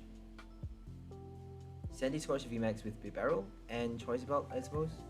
Do they have a Choice Belt or Big Charm? Heat Energy? I think it's a Big Charm. If I remember correctly, they are playing a Big Charm with Bibarel, and I don't know what other new cards they're playing. I think only the Bibarel. Magma Basin, right? Obviously. Magma Basin. Okay, they did a Searing Flame. They didn't get their VMAX. So we got a late start because we have nothing but Crobat on our first turn. But they apparently got a later start. They got the Bidoof, but they didn't get their Bibarel in time. So they are a bit delayed right now. No VMAX. No energy discarded. So I think they are a bit slower than us. We got to do our escape rope and research. We're just gonna Fleet Foot right now and then hope to do our energy attachment. I don't know if we should switch to Raikou though. I think we attach from the discard pile, right? Yep, we attach from this. We use Flaaffy for Raikou, so that means we get to attach from our hand with an Aurora Energy to discard that Lightning. I think it's smarter to discard with Ultra Ball first and then choose whether to use the Aurora later. Okay, so I think we're using the Aurora Energy to discard the piece, and then Quick Ball to discard the energy. Because we actually need to discard a lot of Lightning for our Morpeko to do enough later on. Oh, we decided to use Reconstitute. We decided to Reconstitute to discard the Aurora Energy, which is quite surprising, and attach the basic. Because if Raikou gets knocked out, it's gonna end up in the discard pile anyway, so might as well use it on Raikou, right? It's the same sort of thing. It all ends up in the discard pile. We got one final piece to discard for our Morpeko. Morpeki. We have only 2 Marnies in this deck, no Marnie's Pride. So Morpeko has only 2 of its masters in this deck. Marnie is trash though. Marnie is horrible. It always gives you a bad hand. It always guarantees your opponent hand rescue. Basically, every time I play a Marnie, I'm rescuing my opponent's hand without my intent, obviously, and destroying my own hand. So it's like Poke Suicide is PTCG Suicide. Don't play too many Marnies in your deck because it's basically Poke Suicide. She is vicious. Marnie is vicious. Brutal.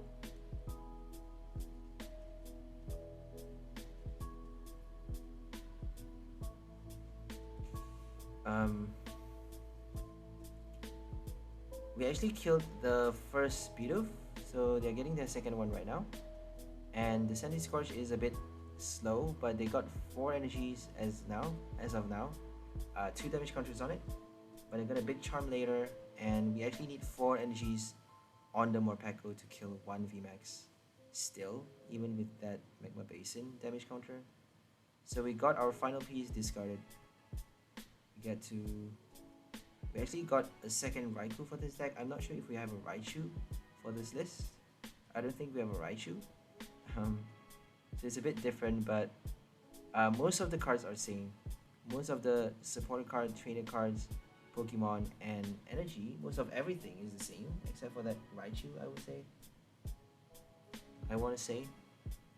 Different copies of different trainer cards though. Maybe 2 Adventures Discovery and 1 more level ball, 1 more quick ball. We have no level ball, my bad. So we're gonna put back our supporter cards and 1 Ultra Ball because we don't need to discard anymore. Actually decided to, we need to discard energies though. We may need to remove energy cards just in case they kill something but a Raikou.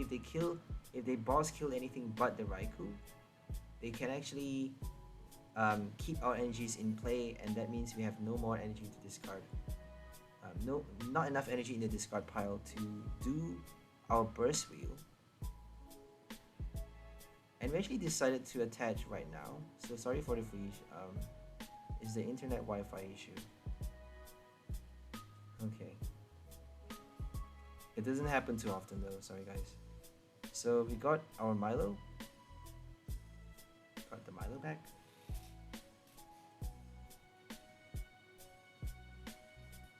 Should have searched for an energy if we can help it. Because if we get the energy, we can research to discard it. And then wait for Morpeko to show up. Wait for it to enter the game through the back door. Come on, why are they taking so long? So the VMAX, it has not yet showed up. It's giving a very bad name to all VMAXs because no incense, no Adventures Discovery, but they got the second one ready to go. Research at long last. They got a Rose. Interesting. So Rose and Bibarel. Okay, that's a really good deck.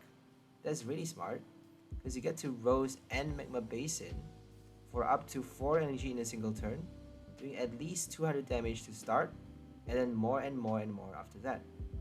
So Senti Scorch 200 damage from the get-go is a lot, and then Bibarel typing draw after the Rose. That is quite interesting. Very interesting. Chinchino actually works better though, I would say, because Chinchino Rose Tower, because you get to discard your energy with a Chinchino. But if you have Ultra Ball, Level Ball, you don't need to worry too much. You just need to add enough energy cards in your deck, and then you get to play Bibarel, right? I think it would be smarter to test both and see which one works better. But I would say Chinchino. I prefer Chinchino with Rose. Chinchino, Rose Tower. But if you play Rose Tower, you can't play Magma Basin. So if you play Kricketune, it's a V card. They're playing Crobat though. So either Chinchino Kricketune or Magma Basin Bibarel. But in both cases, you need Magma Basin, right? You need a Basin. So Bibarel Rose or Chinchino Rose. I would go for Bibarel though, actually, because Bibarel is kind of smarter. You get to do Ultra Ball to discard the energy, you get to do Quick Ball, or even a Galarian Meowth, if all else fails.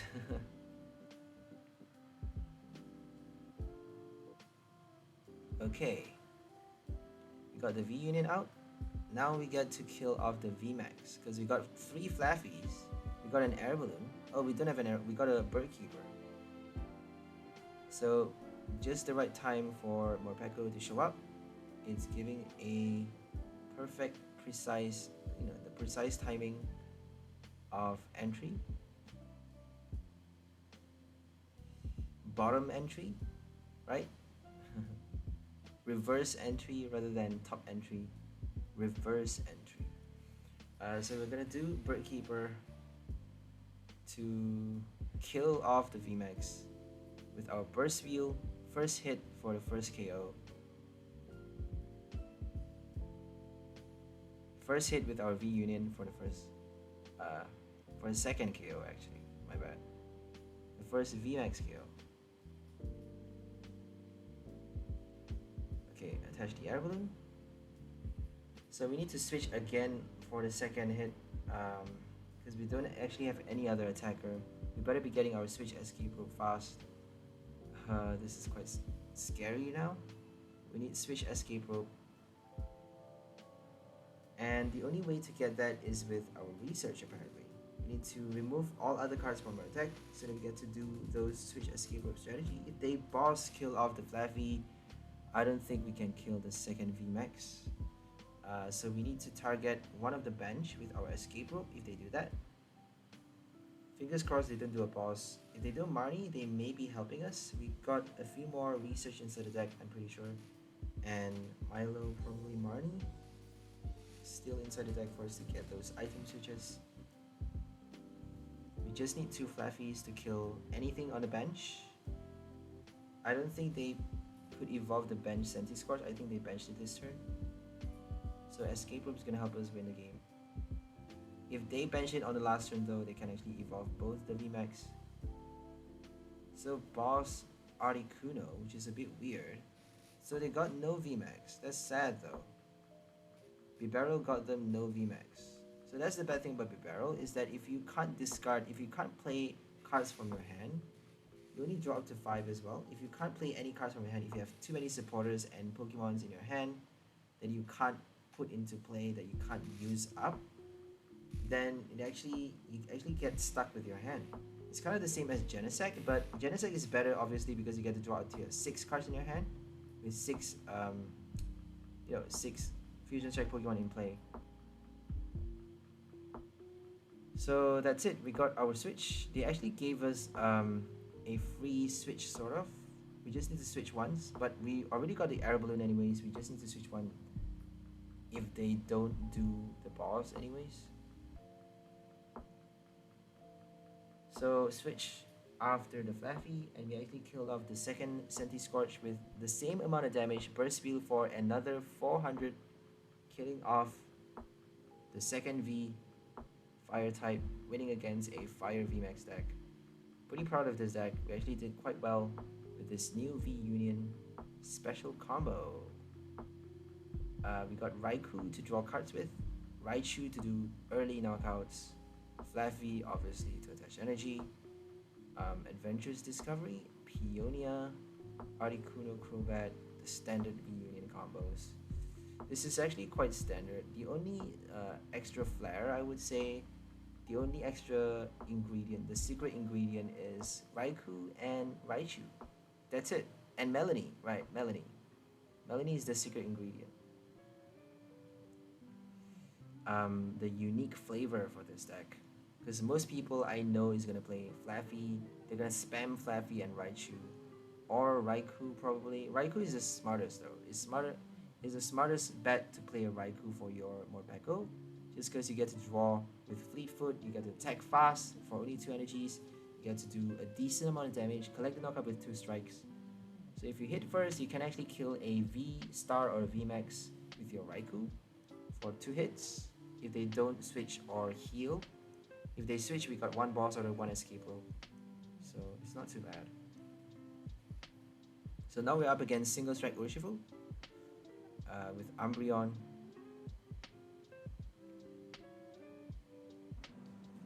Okay, so we're getting a Raikou.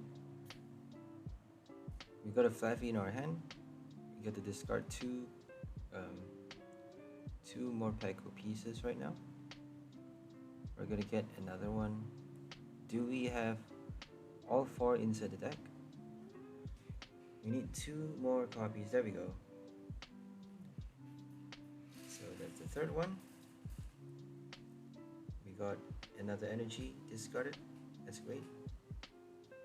Flaaffy attached from the hand. We actually get to attack this turn, killing off a 𝘿𝙚𝓬𝓰.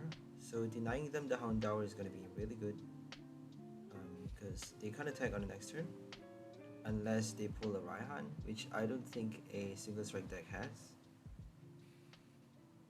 So we get to Fleet Foot first. Don't forget to do your Fleet Foot.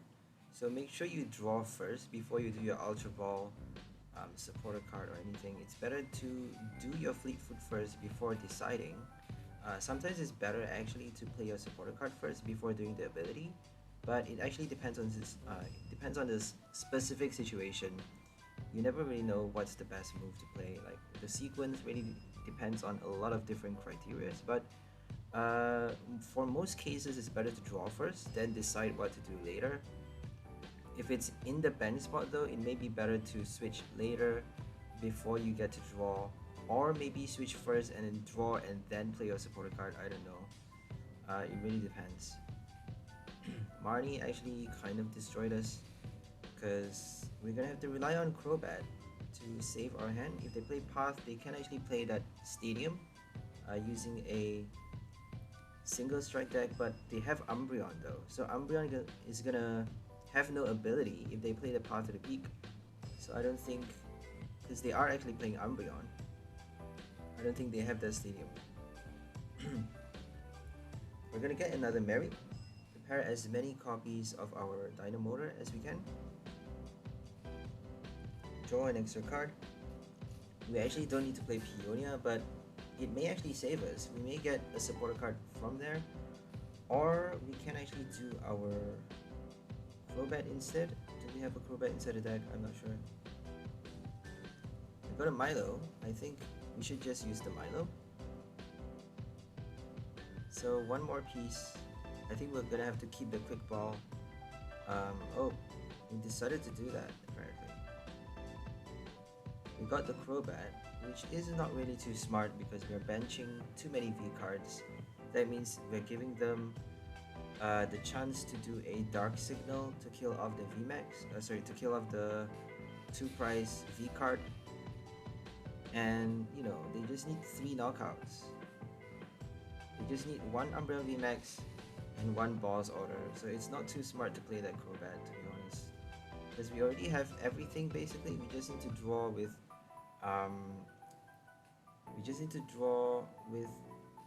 what's it called, Milo first, and then research later.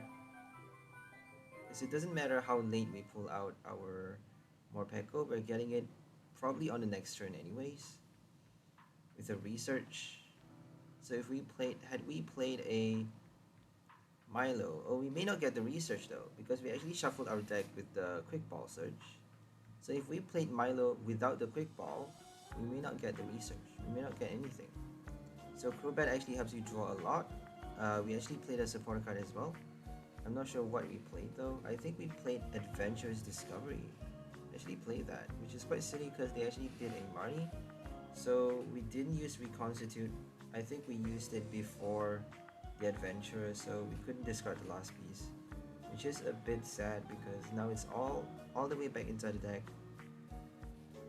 We got a Flaaffy, which is not bad. They're doing the knockout this turn, definitely. So if they can Dark Signal Balls, we're done. Our only hope is to pull out a Raichu maybe to kill off this Urshifu, and then I don't know what we could do actually. If we pause the turn not doing anything, we're done. So they got their first 2 prize. We have to somehow kill this Urshifu. They got the second one though. It's not an Umbreon, it's an Urshifu on the bench. So if they bench the Umbreon late, they can actually boss Dark Signal the Crobat. If they boss the Articuno right now, they can kill it off with GMX 1 blow. But they're gonna have to discard all the energies though and earn a Vitality.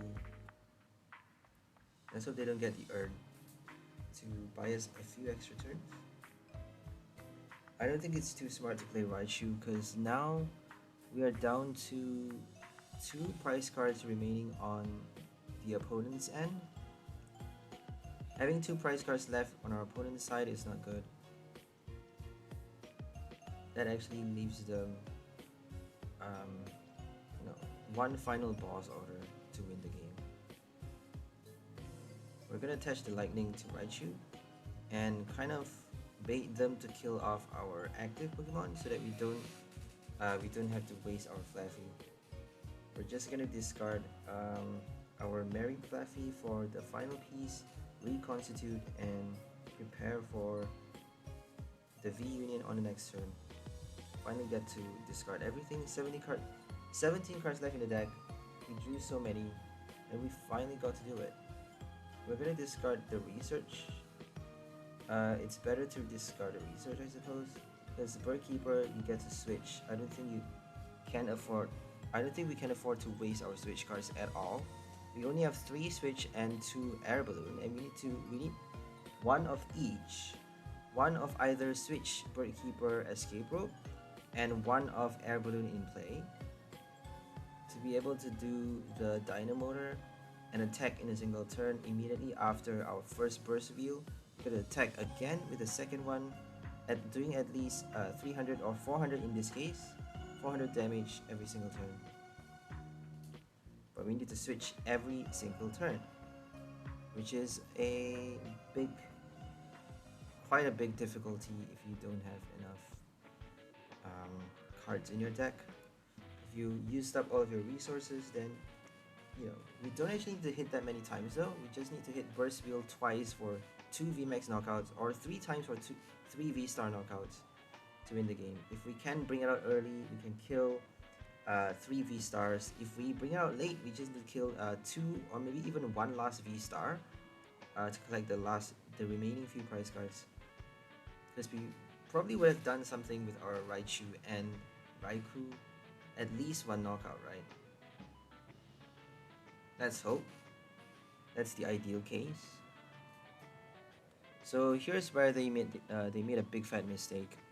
They actually played the Incense to get the 𝘿𝓚𝓰𝓢 when they should have just left the Incense there in their hand, play the research on the next turn. Because if they kill us with Impact Blow, I think they used it on the last turn though. Oh no, this is the new one. So this is the one on the bench, so they could have done Impact Blow, and instead of evolving, I don't think they're too familiar with Morpeko though. Morpeko can actually kill the VMAX quite easily. So I don't think they were expecting the V Union to come out that fast. I don't think it's too fast though, it's quite late in the game. They should be checking our discard pile. And they should be checking the attack that we get to do. So evolving actually gave us the win this turn, which is quite silly of them. They should have just killed it with the Impact Blow, and then on the next turn, after we kill the after we kill the 𝘿𝓚𝓰𝓢, because it's not a VMAX, it's a V card. We got 2 prize cards, we got 1 prize remaining, and that means they have 1 turn left to use the VMAX ability, to use their Umbreon, to target the Crobat on the bench, because that's all they need to collect their last 2 prize, right? So they should have kept the Incense, and then evolve at the last minute, research at the last minute to get their Urn of Vitality, and then attach 1 energy from their hand, Houndoom, and they're good to go for 200 damage, killing off our Crobat. But they were not smart enough to pull that off. They underestimated Morpeko, so we actually lost this game if we counted properly. But oh well, they made the mistake, the fatal mistake. It wasn't our fault. It's quite difficult to win with a Morpeko deck actually, because if you don't get it out fast enough, you're done. Raikou and Raichu dies quite easily. If you bench too many Crobat, bench too many V cards, you're basically screwed. Because there's so many boss order. Umbreon, I don't think we can win against Umbreon VMAX. They can target anything, they can do 200 at least damage, which is just right to kill off anything. Because Articuno is actually weak towards Dark type. So Umbreon versus Articuno Umbreon versus Raikou. We need a Cape of Toughness. That's gonna help out with your Raikou to survive at least one more turn, at least one hit. It's not gonna help out with a Crobat or Articuno, but so if you can help it, don't bench too many V cards. That's why I keep repeating that, because you're giving your opponent free prizes. If you can help it, just wait until Morpeko comes out and have nothing but Flaaffys in play. If we have a rescue carrier though, we can actually recycle Flaaffy, so it may be actually smarter to play less V cards and more rescue carrier supporter cards to help us draw that V Union out. Because even though those V cards are very helpful with supporting with the abilities, the support abilities are powerful, but they actually cost way too much. They cost too many price cards. Kind of like Electrode for a Tapu Koko deck. Electrode is gonna cost you that extra 1 price card, and it does a lot though. It makes a big difference. Even though it's just 1 price cards, it makes a big difference. Gives your opponent a free hit to kill a VMAX, and then just boss a Tapu Koko V on your bench, kill it with 200 plus damage and you're done. Or even target 2 of your Electrodes with a Urshifu Rapid Flow, and then Gale Thrust the active and you're dead. Gale Thrust, you kind of need Choice Belt to kill the active though, because Tapu Koko is 220 HP. So Urshifu is not a done deal. Also, you have Manaphy out now. I don't think Urshifu can be that powerful anymore, unless if you play Jolteon with Urshifu. Manaphy completely destroys Urshifu. We got Mustards now though. Mustard actually helps you pull out your Inteleon faster for faster snipes, multiple snipes, more snipes, with your stage 2 summon, cheat summon with your Mustard, and also Rare Candy maybe.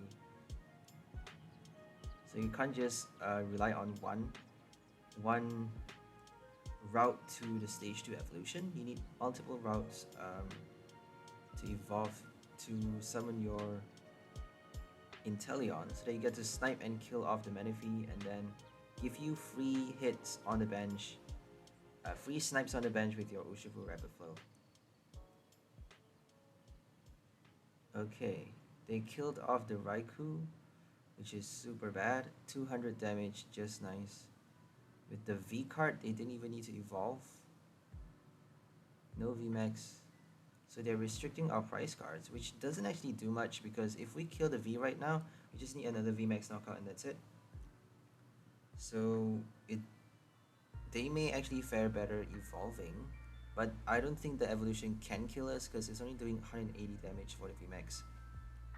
So the VMAX does less damage, but it actually paralyzes your opponent's active Pokemon if they have more price cards. If you have more price cards remaining.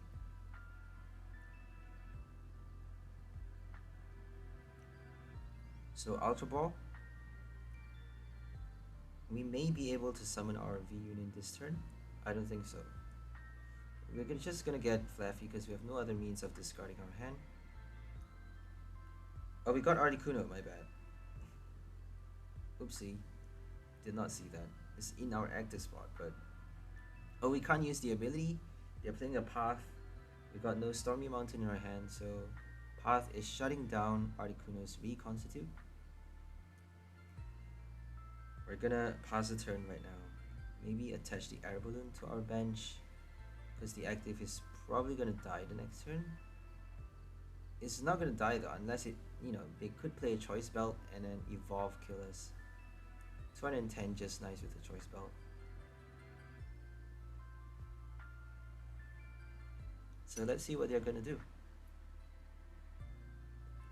We actually have more prize cards, so Electrode is not gonna help them. But they actually decided to play that, which is quite silly, because we have the same number of prize cards now. They're not paralyzing us. So the paralysis effect does not work. They need to basically play another Electrode. So they decided to kill the Flaaffy. which is actually making the game very interesting now. So we still need to knock out either 2 V cards or a VMAX and a basic, which is gonna be a bit more difficult. So let's just do Adventurous Discovery Quick Ball. I think that's actually enough though.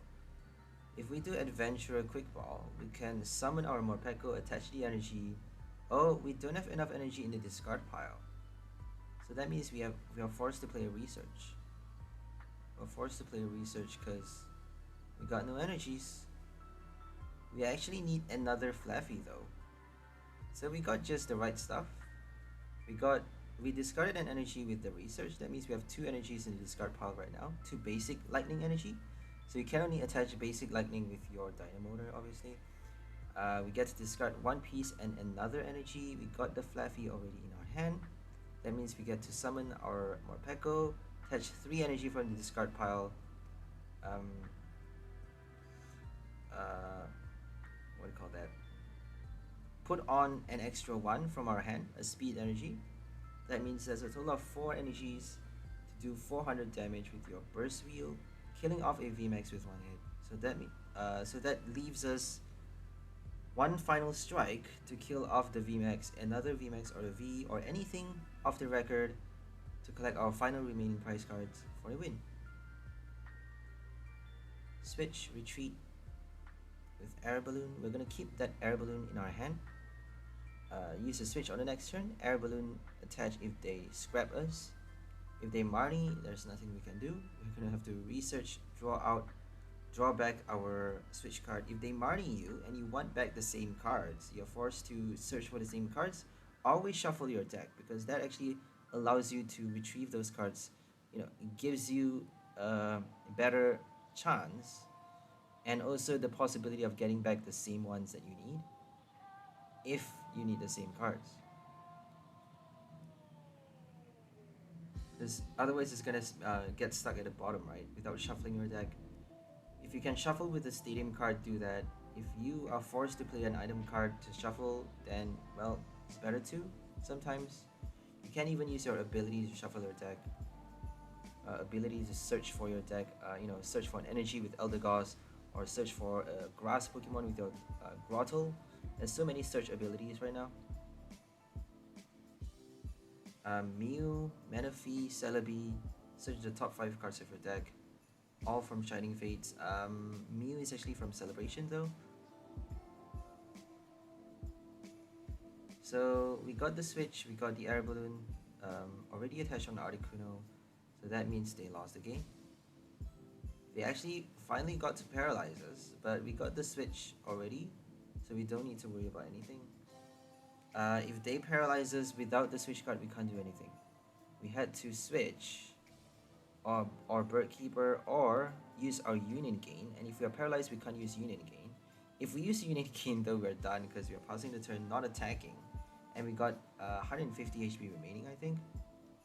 130 HP remaining, and we can't afford to pass the turn. So we collected the last 3 prize, winning against a Tapu Koko VMAX deck. Not too bad. With Electrode, the standard, pretty standard, no choice belt though. They got Path to the Peak with Tapu Koko Electrode. Choice belt is going to give them a kind of a wider reach against V cards that are low HP. 180 damage is not a lot. 210 is not bad. Paralyze, I suppose they are focusing on that special condition. Electrode is the perfect pair, isn't it? It gives you that extra 1 prize. That means it forces your opponent to have less prize than you, and it gives you that access to that paralysis special condition, that force paralysis. Now we're up against Sableye. It's an Eternatus actually. Eternatus VMAX with Sableye. There we go. We got nothing but a Merrick to start. That's quite bad. Bad hand alert.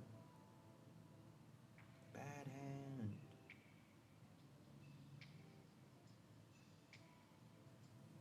Okay, Power Accelerator. Training card. So Eternatus, Shadow Rider, Cursula, a lot of different VMAX or V Star. Even your Arceus needs you need your stadium cards to be able to play those abilities. IV Star, Leafeon V Star also. If they play Path to the Peak, you're done. You can't use Starbirth, you can't use Underworld Door, Dread Zone, I think? Not Dread Zone. Eternal Zone. So we discarded one copy at least. 3 more pieces to go. We get to attach Aurora Energy to Raikou or Raichu. I think we're playing 2 copies for this deck, 2 copies of Raikou. No Raichu. This is the early list, one of the earlier versions. So we're gonna Familiar Bell and then discard the second copy with Aurora Energy. We actually got 2 Melanies for this list as well. So this is very different just because we don't need electric energies too much, playing Morpeko and Raikou. But if we play Raichu, we need a lot of lightning energies. So Melanie is not going to work too well for that list. That's why playing a Raichu, I have only 1 Melanie in that deck. If we play 2 Raikous, no Raichu, we actually can't do the knockout that easily. But we can play, we have the free reign to play, we have the space and the flexibility to play 2 copies of Melanie. And more water energy cards, obviously. Not too many, but I think 3 or 4 copies of the water energy, rather than a measly 2. Okay, here comes Eternatus. They can actually kill us. Oh, we got lucky though. They didn't have enough bench Pokemon, so we got real lucky apparently. They could have actually killed us already. Look at that. So I don't think it was too wise to attack with to switch to Raikou that turn, because we couldn't even attack yet. It's better to switch, you know, when you can do the attack. That way you're not wasting your V card. So I actually made the mistake of doing that because I got greedy with the Fleet Foot. I wanted to draw cards fast so that I get to discard my pieces, but it's actually wiser to keep it on the bench. If you do that though, they can actually play Umbreon to drag it out, or Boss quite easily to kill off your Raikou on the bench. So it's never a done deal, whatever you do. There's always a risk element to anything you do. Nothing is certain. Nothing is certain, nothing is free. Everything is unstable.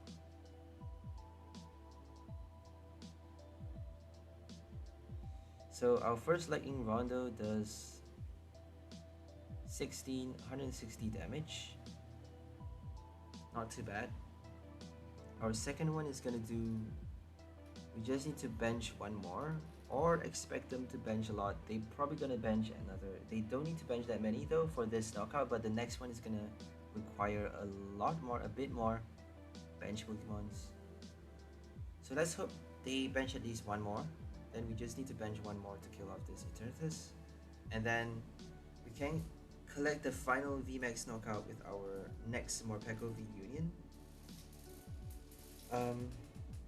Once that V Union comes out, we can target the VMAX, kill off with 1 Burst Wheel, and that's it. 2 VMAX knockouts wins the game.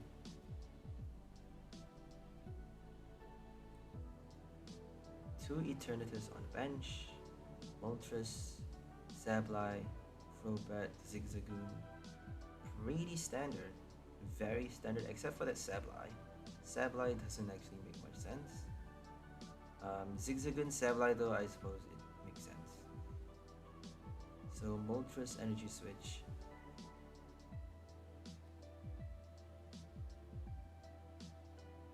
Choice Belt, where is their Choice Belt? Isn't that weird? Eternatus without Choice Belt, that's weird. I bet they're getting it later. We should be getting it by now. So we're gonna put Flaaffy fourth, as expected. And then Dynamotor, Speed Energy, kill off Eternatus. Is it enough? Probably. They got like 7 Pokemons on the bench. So that's 10 bench Pokemons in play. 200 plus damage, 220. Up to 380 damage on the Eternatus. Killing it even with a big charm. We got a boss. Are we gonna play the boss? Let's do Zinnia. So Zinnia actually is gonna help us draw out all the pieces, all the remaining Morpeko pieces, and then discard with Ultra Ball, Quick Ball. We actually got one last piece inside the deck, so we can actually do Ultra Ball to discard the Articuno and the V Union. Search for that final last copy, and then Quick Ball to discard it. We actually decided to discard the Quick Ball, bench the Articuno to discard that, which is quite silly. And we actually have 2 copies of Articuno for this list. So this is quite a weird game. I should have discarded Articuno and removed the searched piece, the searched copy with our Quick Ball. That way we get to avoid benching another V card, denying them that final 2 prize draw until we get our V Union, which is gonna help out a lot definitely. So never bench your Articuno if you can afford it. We could actually do a discard without the Articuno, but we weren't smart enough to notice that, I suppose, at the moment. A bit too rash, so always take your time, a little bit more time. If you take too much time, your opponent's gonna get impatient, and they're gonna complain, and they're gonna concede. They're not gonna want to play with you. So don't be too nitpicky, don't take too long, but obviously take enough time to ponder and consider, otherwise you're not gonna win the game. Otherwise you're gonna make all the mistakes in the world, like benching an Articuno when you don't have to, which is just ridiculously stupid. Lightning Rondo for the final knockout. For the first knockout. Are we gonna bench the Mary? Might as well. We could play Avery though. I don't think we should be pulling out the V Union. I think that was what I'm considering, whether to pull out the V Union now or later. If we pull it now, they may be, we may be baiting them to kill off the V Union, but they're probably gonna go for a double V knockout for the win. So Moltres can actually kill off our Raikou with Zigzagoon. They already have 10 damage counters on it, so they don't need a second Zigzagoon. They just need to boss the Articuno at the last minute. If they attach an energy to the Eternatus, that means they just need to boss the Articuno. So are we going to give them that? We just need a boss though. We got 3 Flaaffys in play, we got an air balloon, so we just need to pull out our Morpeko, Flaaffy, Dynamotor, 3 energies onto it, attach an energy, boss the Eternatus. They actually gave us that though, they gave us evolution. They should not have evolved until the last minute. But they just used the Marnie, which is horrible. That means we got nothing in our hand. No boss order. That's ridiculously horrible.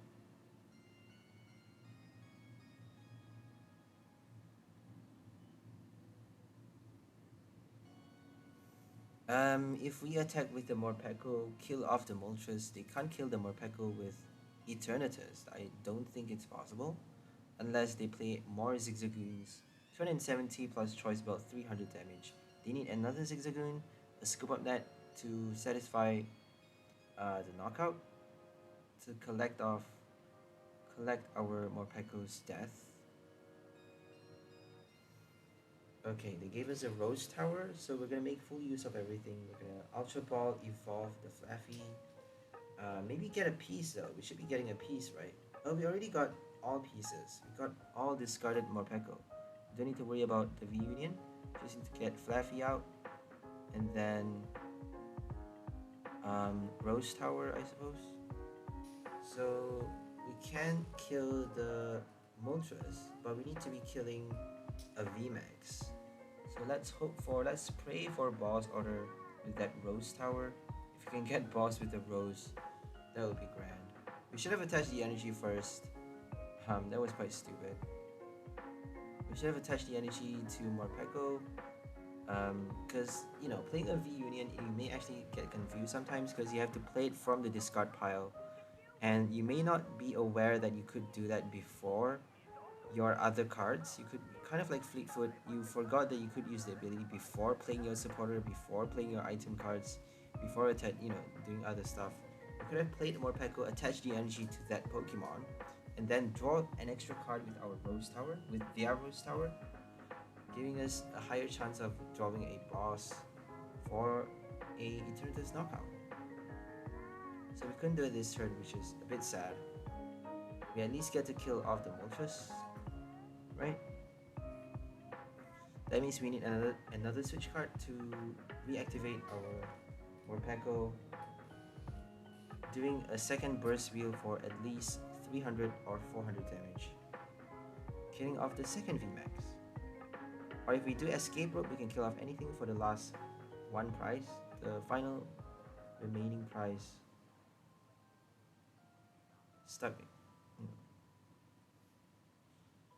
Stuck alone in the prize card zone. Okay, we killed the Moltres. Now they can kill us with Eternatus boss. Hence the emoji. I got frustrated because we actually invested all of our time and energy just to get boss at the last minute, which is the worst feeling ever if they could pull it off. But they actually did not for this turn, which is a bit lucky for us. So we get to avoid the knockout on the second turn. On our opponent's second turn, playing a Raikou, that actually says a lot already. Now they didn't get their boss, which is saying another thing.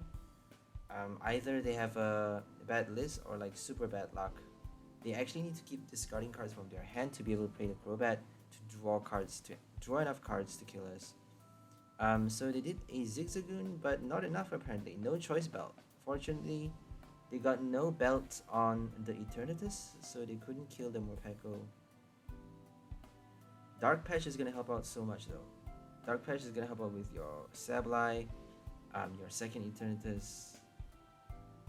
Dark Patch is gonna be out on the next set, which is Astral Radiance. So we're maximizing the chances of us drawing out those switch cards. Drawing out our Escape Rope switch boss. Escape Rope switch Bird Keeper. But we actually got a level ball. We actually have a level ball copy for this deck just because it helps us evolve. But I recommend swapping that card for more copies of an Ultra Ball, because you get to not only search for Flaaffy, you also get to discard cards from your hand, which is the main priority for this deck. For any V Union decks or Blizzard decks, you need to think about discarding cards from your hand every single turn, discard energies or discard V Union pieces. You need to do a lot of things.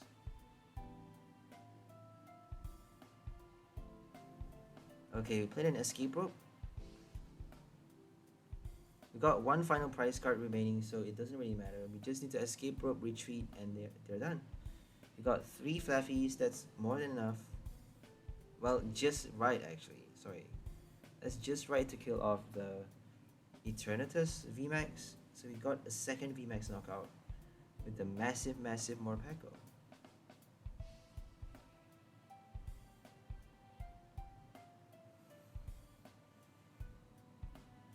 We got another Flaaffy though, but we just benched the Mary this turn, so there's no way we can evolve.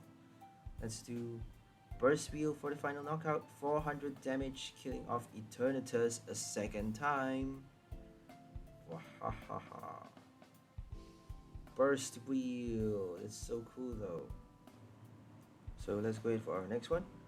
Now we're up against Gardevoir VMAX. Gardevoir is actually the perfect match for us because they're healing like mad, trying to heal with those Indeedee. What else do we have? Clefable and 𝘿𝙬𝙠, Lucky Ice Pop. They probably have no Clefable though, because Clefable actually is a evolution, so it's wasting. They may not have Indeedee, they may have Clefable and no Indeedee, or the other one, the other way around, just because both those Pokemon, both those supports is gonna waste extra prizes on the bench. If you're putting boss, it's gonna give them free prizes. Indeedee especially because it's only 180 HP. I don't think Indeedee is worth playing for the standard format, because you have Arceus now doing 180 damage with your Trinity Nova. You can kill off Crobat very easily. All you need to do is Starbirth and you can kill it off just like that with your boss, with your double turbo. So I don't think Indeedee can survive. It's only healing 20 HP as well. Healing 20 damage is not a lot. For a V card is a bit of a waste. It is a basic though, and you get to stack the ability. If you play Crystal Cave, and Indeedee is gonna help out a lot, but it's just a really bad card. You can do double boss to kill for 4 prize and you're basically done. And killing the Indeedee not only helps them collect prizes fast, but also forces you to bench another one to give them even more if you want to heal, on your active. Obviously, if you already healed on your last turn, you don't have to bench another one.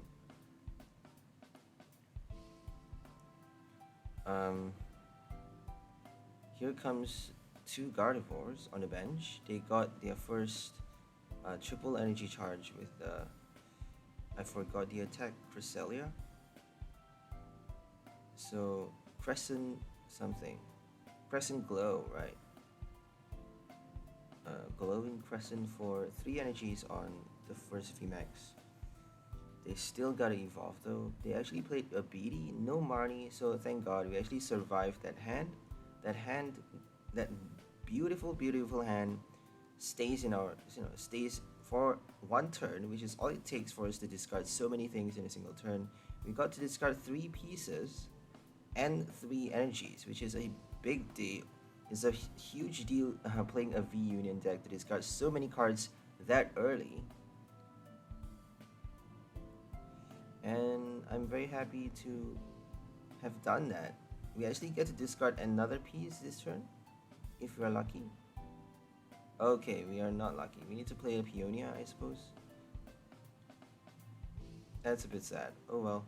Let's just get Raikou and Escape Rope for the prize. We may be able to strike right now for a prize card if we're lucky. We actually got a Flaaffy because it's easier to get Raikou than your Flaaffy. If you play an Ultra Ball, make sure you search for a Flaaffy, because there's no other way to search for your evolution other than to draw it out from the top deck with your supporter cards or with your Ultra Ball. We have no 0 level balls in this deck.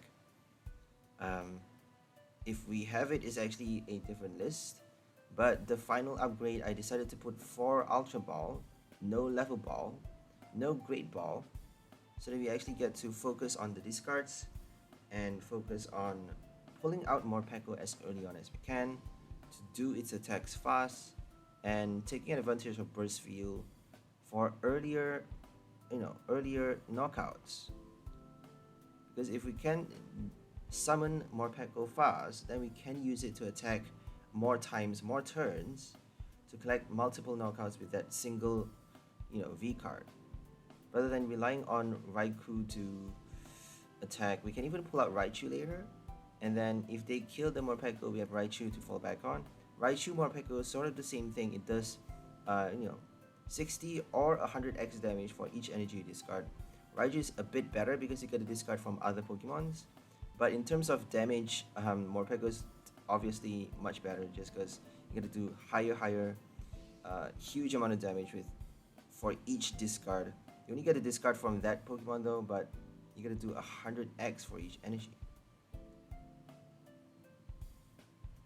So we're gonna pick 426 just because every time I pick 153, nothing comes up. And there we go. We got the 4th position picked out as a piece. We just need to Ultra Ball.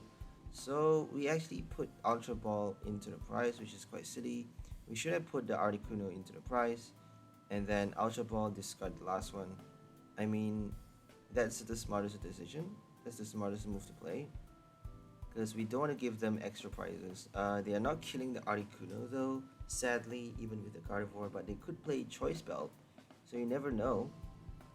Choice Belt instead of the Big Charm. Big Charm actually makes more sense if you're playing a Gardevoir, but Choice Belt is helping you collect faster knockouts. And if your opponent play V cards instead of, we actually chose to play Articuno. If your opponent play V cards, you know, like Moltres, Zapdos, what else? If they play a lot of Vs, nothing but Vs, Alakazam that cannot evolve, they are not meant to evolve, or even V Star, you can actually hit for extra damage with your Choice Belt. But Choice Belt is not killing anything though. It's not killing much. It can kill a Cursula, it can kill most of the V cards. Zacian maybe? I don't think so. Not even Zacian. 190 HP or 210 HP. It can kill a Raikou, a Suicune. Quite a lot of V cards are 210 or less. But 220 is more common, so Gardevoir is not hoping to collect a knockout that easily. Unless you have a Zigzagoon, Inteleon for the extra snipe. So they played a Path to the Peak, which is horrible because now we can't discard. But we don't need to discard anymore, I would say. We got one Water Energy for Melanie and a lot of Lightning Energy in the discard pile, so I don't think we need to worry too much. Okay, here comes the first Gardevoir killing our Crobat already. We need to play a Bird Keeper. Unfortunately, we should have done Dynamotor. I'm not sure why we didn't. Did we do Dynamotor on the last turn? I'm not sure. I think we attached to Flaaffy, which was actually quite weird. Not sure why we did that.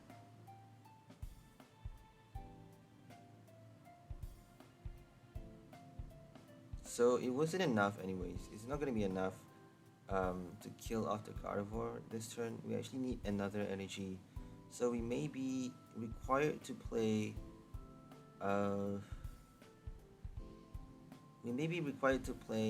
Electric Ball to kill off the Gardevoir for 2 hits, but I think that's quite a bad decision because we're giving them extra turns to kill off the Morpeko, so fingers crossed they don't play a boss right now, but we're just gonna play Peonia and then save our Bird Keeper for the next turn. That would be smarter, I think, than to kill it off right now. Attempt to kill it off because we can't actually do it. We need one more energy. We're gonna discard Peonia. We actually have to attach something.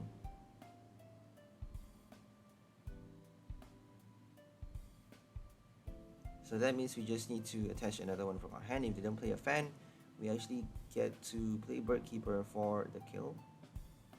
If they don't boss, we get to do it. We get to do double VMAX knockout with 1 V Union. Hopefully that's the case. If they boss, it's gonna be super bad. It all really comes down to if your opponent have that boss order, doesn't it? Because playing a V Union really puts your game in a tight spot, and you don't really have that much luxury to, unless if you get enough Flaaffys out in play. So we didn't actually get to bench enough Maribs to start with. We didn't get to play our Stormy Mountain, Quick Ball, so many cards that we had to discard too many things. So it's actually quite difficult to pull off Morpeko just because you need to do a lot of things at the same time. You need to discard and evolve your Flaaffy, set up your Dynamotor for so many copies of your Dynamotor, and you need to do both at the same time faster than your opponent can do knockouts on your V cards. Because all they need is 3 V knockouts to win the game. If they can kill 1 Articuno, 1 Raikou, and 1 Raichu or Crobat, then that's it. So make sure you don't bench too many. I keep saying that, but if you are giving them those V cards on the bench, they are definitely gonna shady dealings for a boss, and then boss to kill off the V card for 2 extra prize. which is insane. Okay, another Cresselia for some reason. They got the gold Cresselia 3 copies. I mean, people are obsessed about gold. I don't know what's so fancy about having gold cards in your deck, but I mean, it's a rich guy, I suppose. He has a crazy costume for his avatar. He has a crazy gold cards, I suppose, and the full art Gardevoir.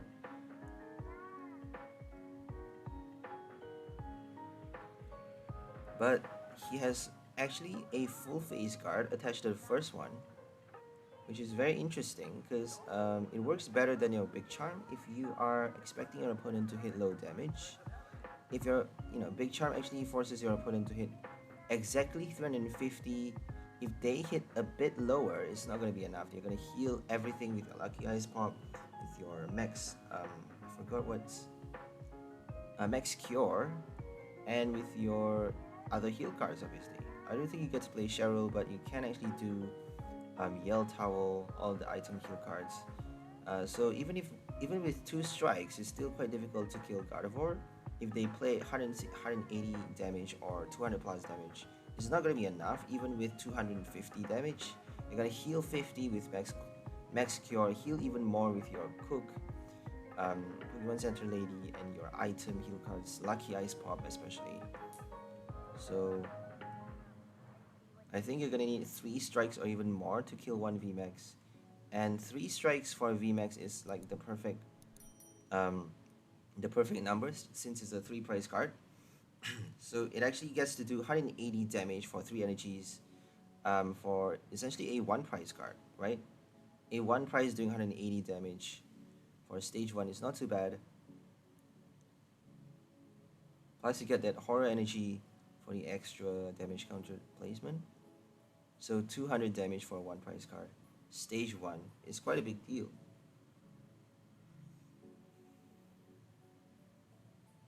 Okay, we got Melanie. That means we just need to switch right now.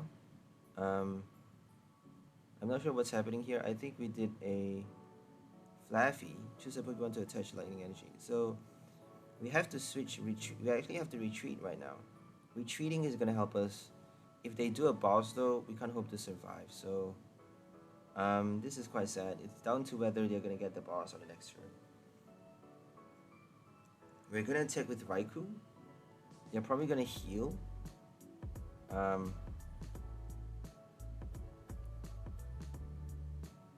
We actually chose not to attack though. Yeah, we chose not to attack, my bad.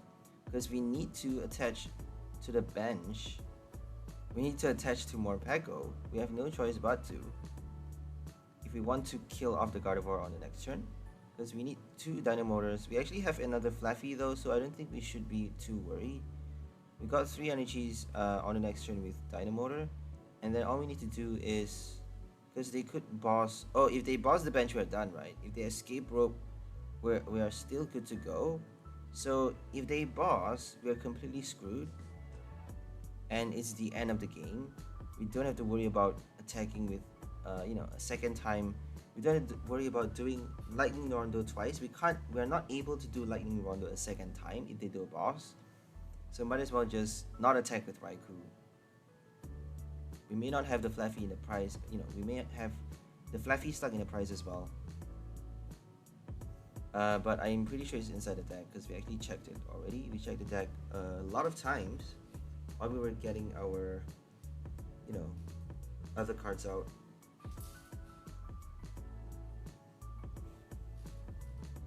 We don't actually have to search for the V Union pieces.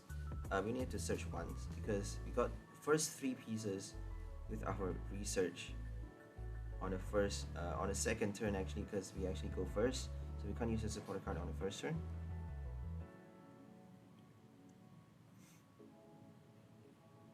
Okay, they actually didn't use a boss. I think we won the game. We just need to Flaaffy for the final energy. Oh, we don't have an energy in the discard pile, so we need to research for a energy from the hand. We're gonna Fleetfoot first. We actually get to remove all other cards from the deck though. remove the Flaaffy, evolve it, so that if we get to play Articuno though. So if we don't have any, if we have an energy, we're gonna discard it. We're gonna attach it from our hand. We don't need to discard with Articuno to reverse attach. If we have a switch, we can actually retreat, and then there we go. We're gonna do it actually. We're gonna retreat Dynamotor and then switch back to the Morpeko. We're gonna do a retreat to something else, a reverse switch, a not a reverse switch, a side switch, so that we get to attach that extra 1 energy with the extra copy of Flaaffy, doing 500 damage to kill off the Gardevoir. That is madness. 500, look at that. Wahahaha. Max Cure does nothing. They're not healing a single damage counter. Healing 0 damage for a Gardevoir VMAX deck. So that was the perfect matchup for us. Because we did a OHKO versus a deck that is, you know, weak against one-hit KO decks. A deck that is not meant to be matched up against OHKO. If you play a one-price deck, you can actually kill a lot of your V-Star VMAXs with 2 hits. So Gardevoir is probably strong against one price. If you play Indeedee though, you can actually hope to do 300 plus damage at the late stage of the game. In the final countdown to 300 plus for 2 or 3 strikes to kill off you know, the VMAXs. Or you can even do 200, you know, close to 300 damage twice to kill off the Gardevoir. You don't have to do exactly 350 or even 340 if they play a full face guard. If they have no big charm attached, 20 damage. You don't need those exact damage, you just need close to 300, 2 strikes with your one price is not too bad, right? But obviously the final strike has to be OHKO because they're gonna be they're probably gonna be down to 1 or 2 prize cards left by that time, because Indeedee actually takes up a lot of time to build up, to draw enough cards into your hand to do enough damage with Handkinesis. So Handkinesis is actually quite temperamental, very conditional, because you need to draw so many cards into your hand. It's a time-sensitive deck. Whether you can pull it off, whether you can stall long enough to get enough cards into your hand to do big damage late stage in the game, and whether you can collect the knockout easily with that Indeedee or not. If you can't, you're screwed. If you can, you win the game. So now we're up against Cursola with Dragapult, the classic ghost type deck to place damage counter, slowly kill off your opponent with punishment, with horrifying punishment. So we're gonna discard 2 water energy, prepare for Melanie. We actually couldn't attach the lightning because we attached to Raikou already to capture another Mary. So they're gonna strike first, but it's fine. They're not gonna do that much damage. We need 2 strikes to kill off the Cursola. So this is one of the earlier lists. We have 2 Raikous, maybe 1 Great Ball, and less Adventurous Discovery. No Raichu. A bit different. I think we actually have 2 Articuno as well. So we're gonna evolve our Flaaffy. Try to keep it alive. It's actually only 60 HP, that one. The Marip, so make sure you evolve it fast. So that Marip has 1 energy retreat, that's why we play that in this deck. The other Marip has a bit more HP, 10 plus HP, but 1 extra energy retreat cost. So we're gonna discard the switch card, unfortunately, to draw 7. We got 2 more switch cards in the deck, 1 escape rope, 1 bird keeper, but that's fine. We got a Great Ball for a Flaaffy or maybe a Raikou. We're gonna do the Flaaffy, apparently. Oh, we got another Mary. I don't know what we're gonna get actually. Okay, I'm like very undecided. We got a Mary apparently. And Adventurous Discovery is gonna help us discard the next turn. But I think it's a bit too late to play Adventure because they're gonna kill us on the next turn. They have Horror Energy. 60 damage is just right. So we have to attack with a second Raikou to kill off that Cursla, and then somehow kill off one prize card on their bench with Escape Rope or Boss, and then Burst Wheel for the final VMAX knockout. So 2 prize now, 3 prize on the next turn, and then VMAX knockout for the final 3. That's the smartest move, but we actually didn't do that for this game. We did something a bit more silly, because I always kill the VMAX first, which is a bit silly. You should be targeting the VMAX with your Burst Wheel.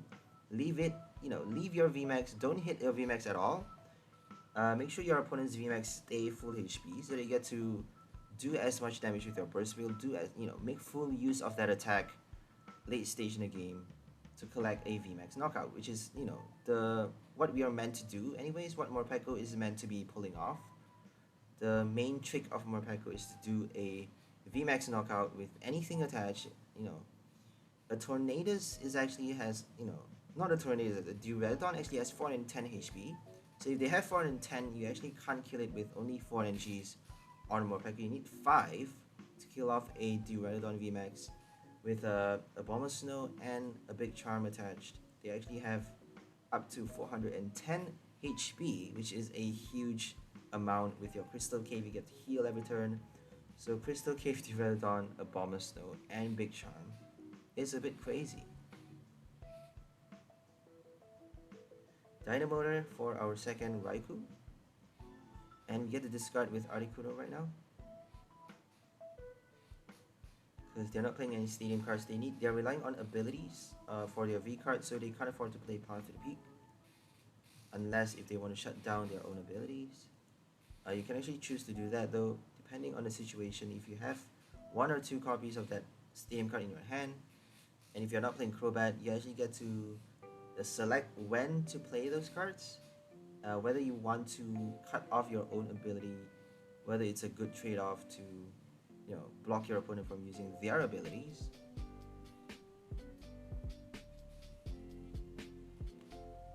So Fleetfoot and then Lightning Rondo for the kill. Is it enough though?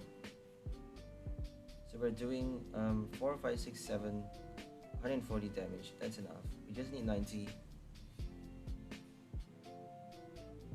Okay. Dragapult can actually kill us though. They just need a Choice Belt, right? So Choice Belt is giving every deck a massive boost. But they don't actually have a Choice Belt for this deck, fortunately. So Raikou Raichu actually has very low HP. They don't actually get to survive that long. So it may be recommended to play 1 or 2 copies of Cape for this deck. But if you have 1 or 2 copies, it's not going to show up in the right time. You're not going to be able to attach it fast enough. You need a solid 3 copies at least to pull off a Raikou HP boost fast in the game and to have it survive the early few turns, because it's gonna get knocked out early if you don't attach it fast. They're gonna do their Star Birth, Trinity Nova. I don't think this deck can win any V-Star decks, because V-Star, you're only doing a 2 prize draw for each knockout, so it's not gonna be that easy to win against a V-Star. A full V-Star deck like Whimsicott or Arceus or Shaymin. I don't think Shaymin is a full V-Star deck. Charizard V-Star. If they play 1 prize with a V-Star or a VMAX with a V-Star, I think we stand a fairly good chance at winning. 1 prize not so much, but it really depends on how much damage they're doing. Probably not a 1 prize deck, because we're actually playing V cards in this deck, so it wouldn't be a fair match if you're up against 1 prize, right? Unless if they do very low damage. If they play Met Party, I don't think we can win. So Familiar Bell for our Flaaffy. We can actually get the final piece and then discard the Morpeko, but it's not going to be enough though. We need, I think we should be discarding it now so that we get to attach energy from the get-go. We don't need a lot of energy if we strike it now. So that's the reason I did my... we can't even kill the Indeedee, so might as well not play the escape rope. So we got 4 prize remaining. We just need to attach 3 energies to Morpeko to do a VMAX knockout on the next turn, since we already injured it this turn. If we attack with Raikou though, they don't have an horror energy, so thank god. Raikou actually get to survive so many turns because we got lucky. No horror energy on the Dragapult, no Rocky Helmet. So here comes Morpeko. We're gonna play Melanie and hopefully evolve the Flaaffy. We actually got 2 Flaaffys, look at that. We got 2 Flaaffys with a Melanie, that's madness. We got very few cards left in the deck though. We should be getting at least an Ultra Ball or something to summon those Flaaffys. At least 1 copy, right? So we're gonna play Stormy Mountain maybe. We're gonna keep it in our hand and then play it later. Attach the Lightning Energy from our hand, Fleet Foot and attack, and that's it. I think we already pulled out the Fleet Foot just now. So attack with Lightning Rondo, pause the turn, and then collect the knockout with our Morpeko on the next turn. Switch. We should be benching the Merit already, but I'm quite afraid of Avery. I'm always preparing for that crushing support card. The support card is going to discard your extra copies of Flaaffy early, and you actually don't get to bench anymore because we have no more no rods in this deck, no carrier to retrieve our Flaaffy, no Clara. So if they discard it with either a support card or if they boss kill it off, there's no way to revive your Flaaffys. We do have a solid 4 copies though of both the Evolution and Basic Dynamotor. Okay, they actually benched a Zacian. If they bench another Dragapult, it's going to be super bad for us because they can actually kill off the Raikou on the bench and possibly the Flaaffy as well. They got... oh, my bad. They got 1 prize remaining. So if they get a Dragapult, they can definitely kill off the Flaaffy on the bench. So thank god they did not bench a Dragapult on that turn. Because Raikou, I forgot, is actually dying this turn.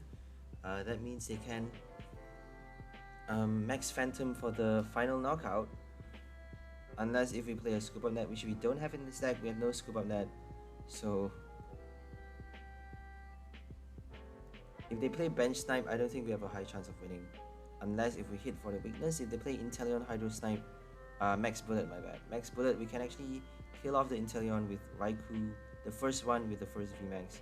And then the second one with possibly even a Raichu or our Morpeko.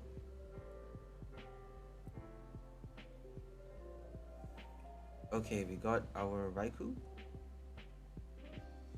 We're gonna attach later. I actually chose to discard with Articuno.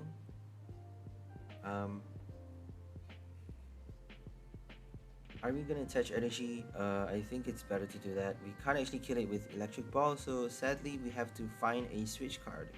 We got a Bird Keeper in our hand, but they may pull a Marnie on us, so always be prepared for that killer supporter card. Marnie completely destroys your hand if you have just the right cards in your hand. If you want to keep those cards, Marnie is gonna steal your dreams.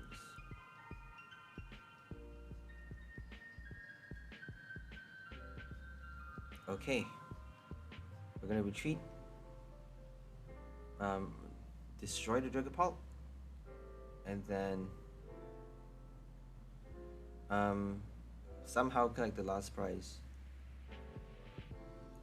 Need to, all we need is 1 switch card. We already discarded our first switch, so we only have either a escape rope or a switch to fall back on.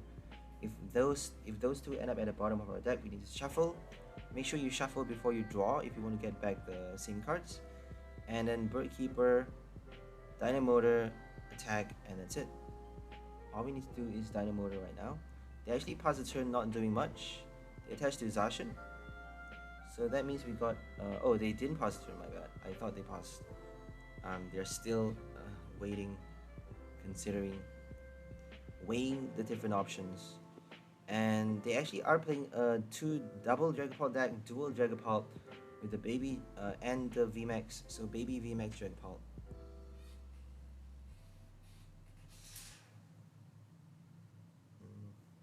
Quite cool, but it's a stage 2 though.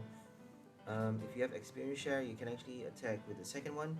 You can do Max Phantom, and then I forgot the attack for the baby basic, the baby stage 2. But the stage 2 one does 120 damage plus 3 damage control on your opponent's bench. So 130 plus 5 versus 120 plus 3 damage control for stage 2 is actually not too much of a big difference. But it is a stage 2 which is quite difficult to evolve with your rare candy and, you know, incense. So that's it. We got the Bird Keeper, we got our Flaaffy. We get to do 400 damage to kill off the final V. And we won a game versus a Dragapult. They didn't get their second Dragapult in time. They had the window of opportunity. It's over now. They missed it, and we actually won the game. Yeah, you have a good deck as well. It's very interesting to see people play a different list because they are playing VMAX with a baby Dragapult, which is quite cool actually, because that Dragapult can actually survive a few turns. If you flip a heads enough times, you can actually win quite easily.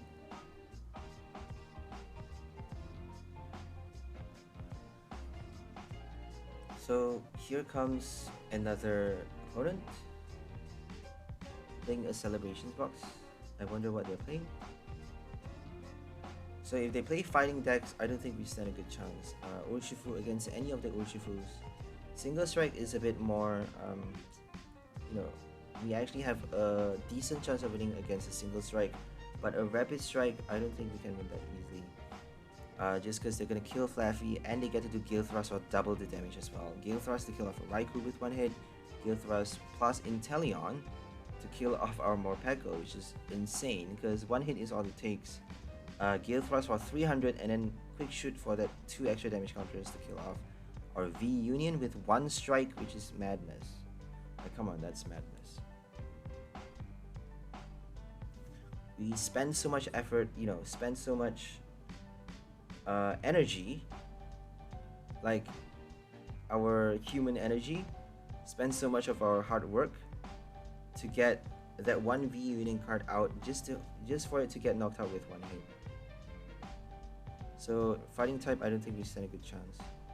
Especially a one prize fighting deck like Lucario, we have no chance of winning. But every deck have a weakness. Every deck have its own strength and weaknesses. Nothing is perfect. Even an Arceus with 𝑛𝓮𝓰𝓙𝓚 has its own weakness. If you play an OHKO deck, they're done one price OHKO as well. Or a Zacian, the Rusted Sword, Ludicolo Zacian. You can actually kill off Arceus quite easily. You need to evolve fast though. I don't think Ludicolo Zacian is that good because you need to not only get your rare candy out, you need to somehow attach 3 energies to your Zacian every single turn. If they kill off Zacian fast, you need to think about your next one. Either experience share, Bronzong, or I don't think you have the space for Bronzong playing a stage 2. So maybe Metal Saucer. Metal Saucer is the only possible way. Raihan, Metal Saucer, and Turbo Patch. Marnie's Pride maybe. So the good thing about Marnie's Pride is that you get to attach before a knockout. If they knock you out with special conditions, you still get to play Marnie's Pride. Whereas with Raihan, it's a bit more conditional. If they kill you with damage counters or special conditions, you can't use a Raihan.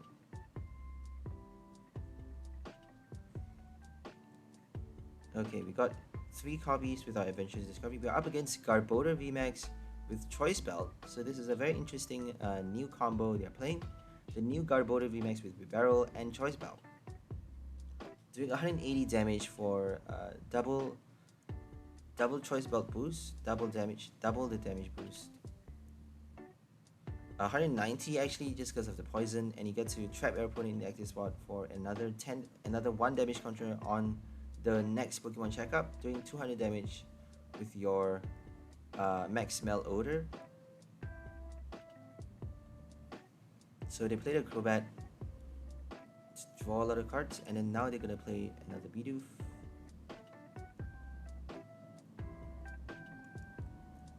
So shopping mall to recycle your tool cards. Shopping center. And bench another card border. Here comes the barrel, industrious incisors, drawing 3 or even 4 cards into your hand. But they played a judge, so let's hope they can't play anything right now. They actually played a lot from their hand just now. So if it's supporter cards, if it's anything else, they can't actually discard. But they got the Ultra Ball, so they get to draw 4 cards now. They're gonna bench into the Bidoof properly. They may get something else. There we go, Bidoof. Okay. Massive draw with the barrel. 26 cards left. We actually have 43 cards left in the deck, so you can see how fast it is.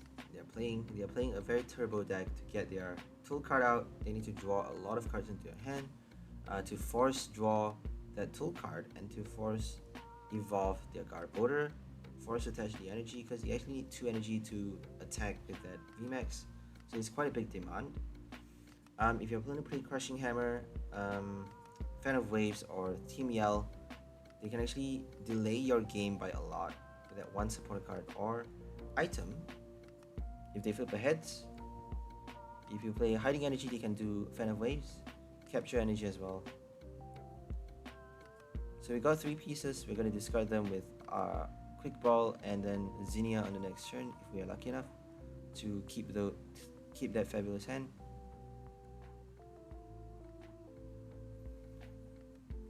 I think we haven't played. Oh, we already played the supporter card, my bad. So Fleetfoot already.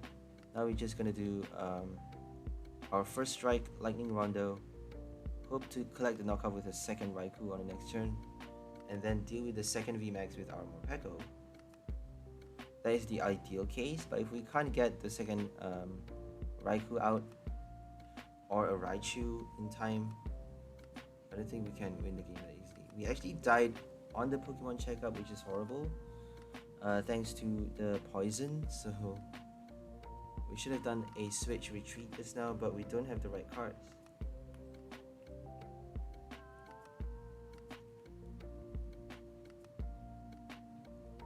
If we retreat to the bench, they're probably gonna boss on the next turn, so there's no point saving yourself onto protecting it on the bench is never a guaranteed safety.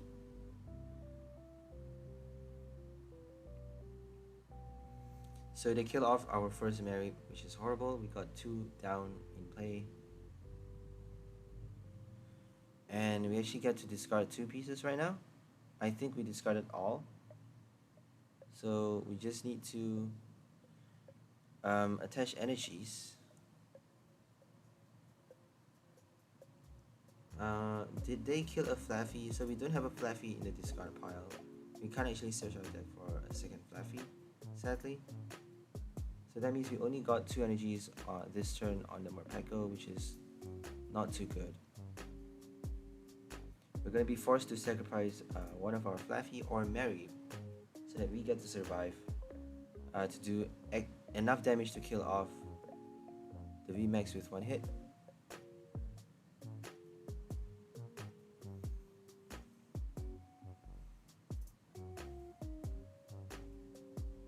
This is a bit sad because the second attack doesn't do much.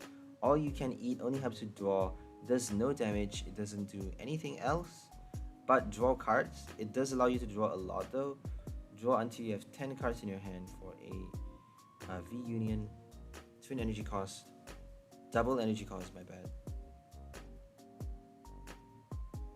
Because twin energy doesn't work for V cards. Okay, what are they gonna do? Are they gonna boss? Boss is gonna basically spell the win for them. 2 boss onto our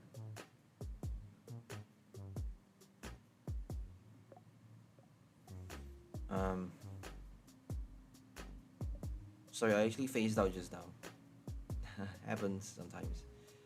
I'm a bit tired now because it's like past the 1 hour mark. It's almost 2 hours already that I'm narrating this.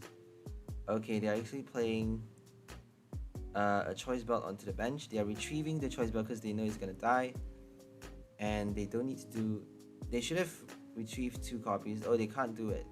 You can't actually retrieve more than 1 piece. So shopping center only allows you to recollect one of your tool cards in play every single turn, only once. So we're gonna attach the energy, electric wheel. We can actually do electric ball for the knockout. I think.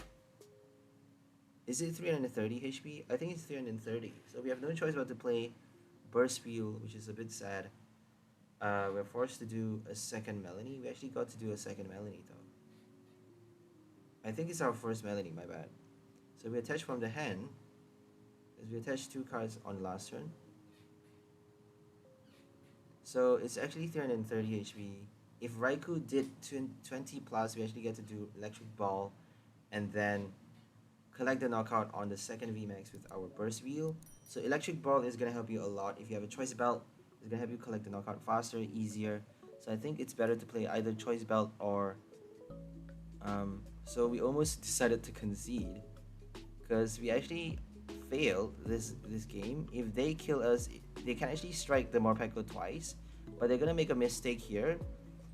We almost decided to concede because all they need to do is kill the Morpeko, right? If they strike it twice, they win the game, and there's no way we can charge up fast enough. We can switch Dynamotor Melanie, but that's only 300 damage. 300 is not enough to kill the Garbodor, but we may have a choice belt though. I think they're afraid of the choice belt. So 300 plus the choice belt is just right to kill off the Garbodor. But if they kill our Flaaffy, we just need to bench nothing else. If we don't bench anything, we can actually do Union Gain and then pass the turn not attacking. Well, Union Gain is an attack, so pass the turn attaching energies, and then on the next turn attach an extra copy from the hand, and we're good to go for a VMAX knockout with 1 hit. So we don't have to bench anything. If they play a Summoning Horn though, Echoing Horn, they can actually win the game. Echoing Horn and a boss or Escape Rope to kill any 1 prize cards. A Merit, even if they summon our Merit from the discard pile, if they revive that card, they can actually kill it for the final prize. So it's never too late to win the game. Your opponent can actually make a mistake, or your opponent, you can actually draw just the right card into your hand. If you have the right combinations, you can still win, you know? Or if your opponent make a silly mistake, which they apparently did, over prepared for that choice belt. We don't actually have any copy of choice belt in this deck, so that over preparation cost them everything.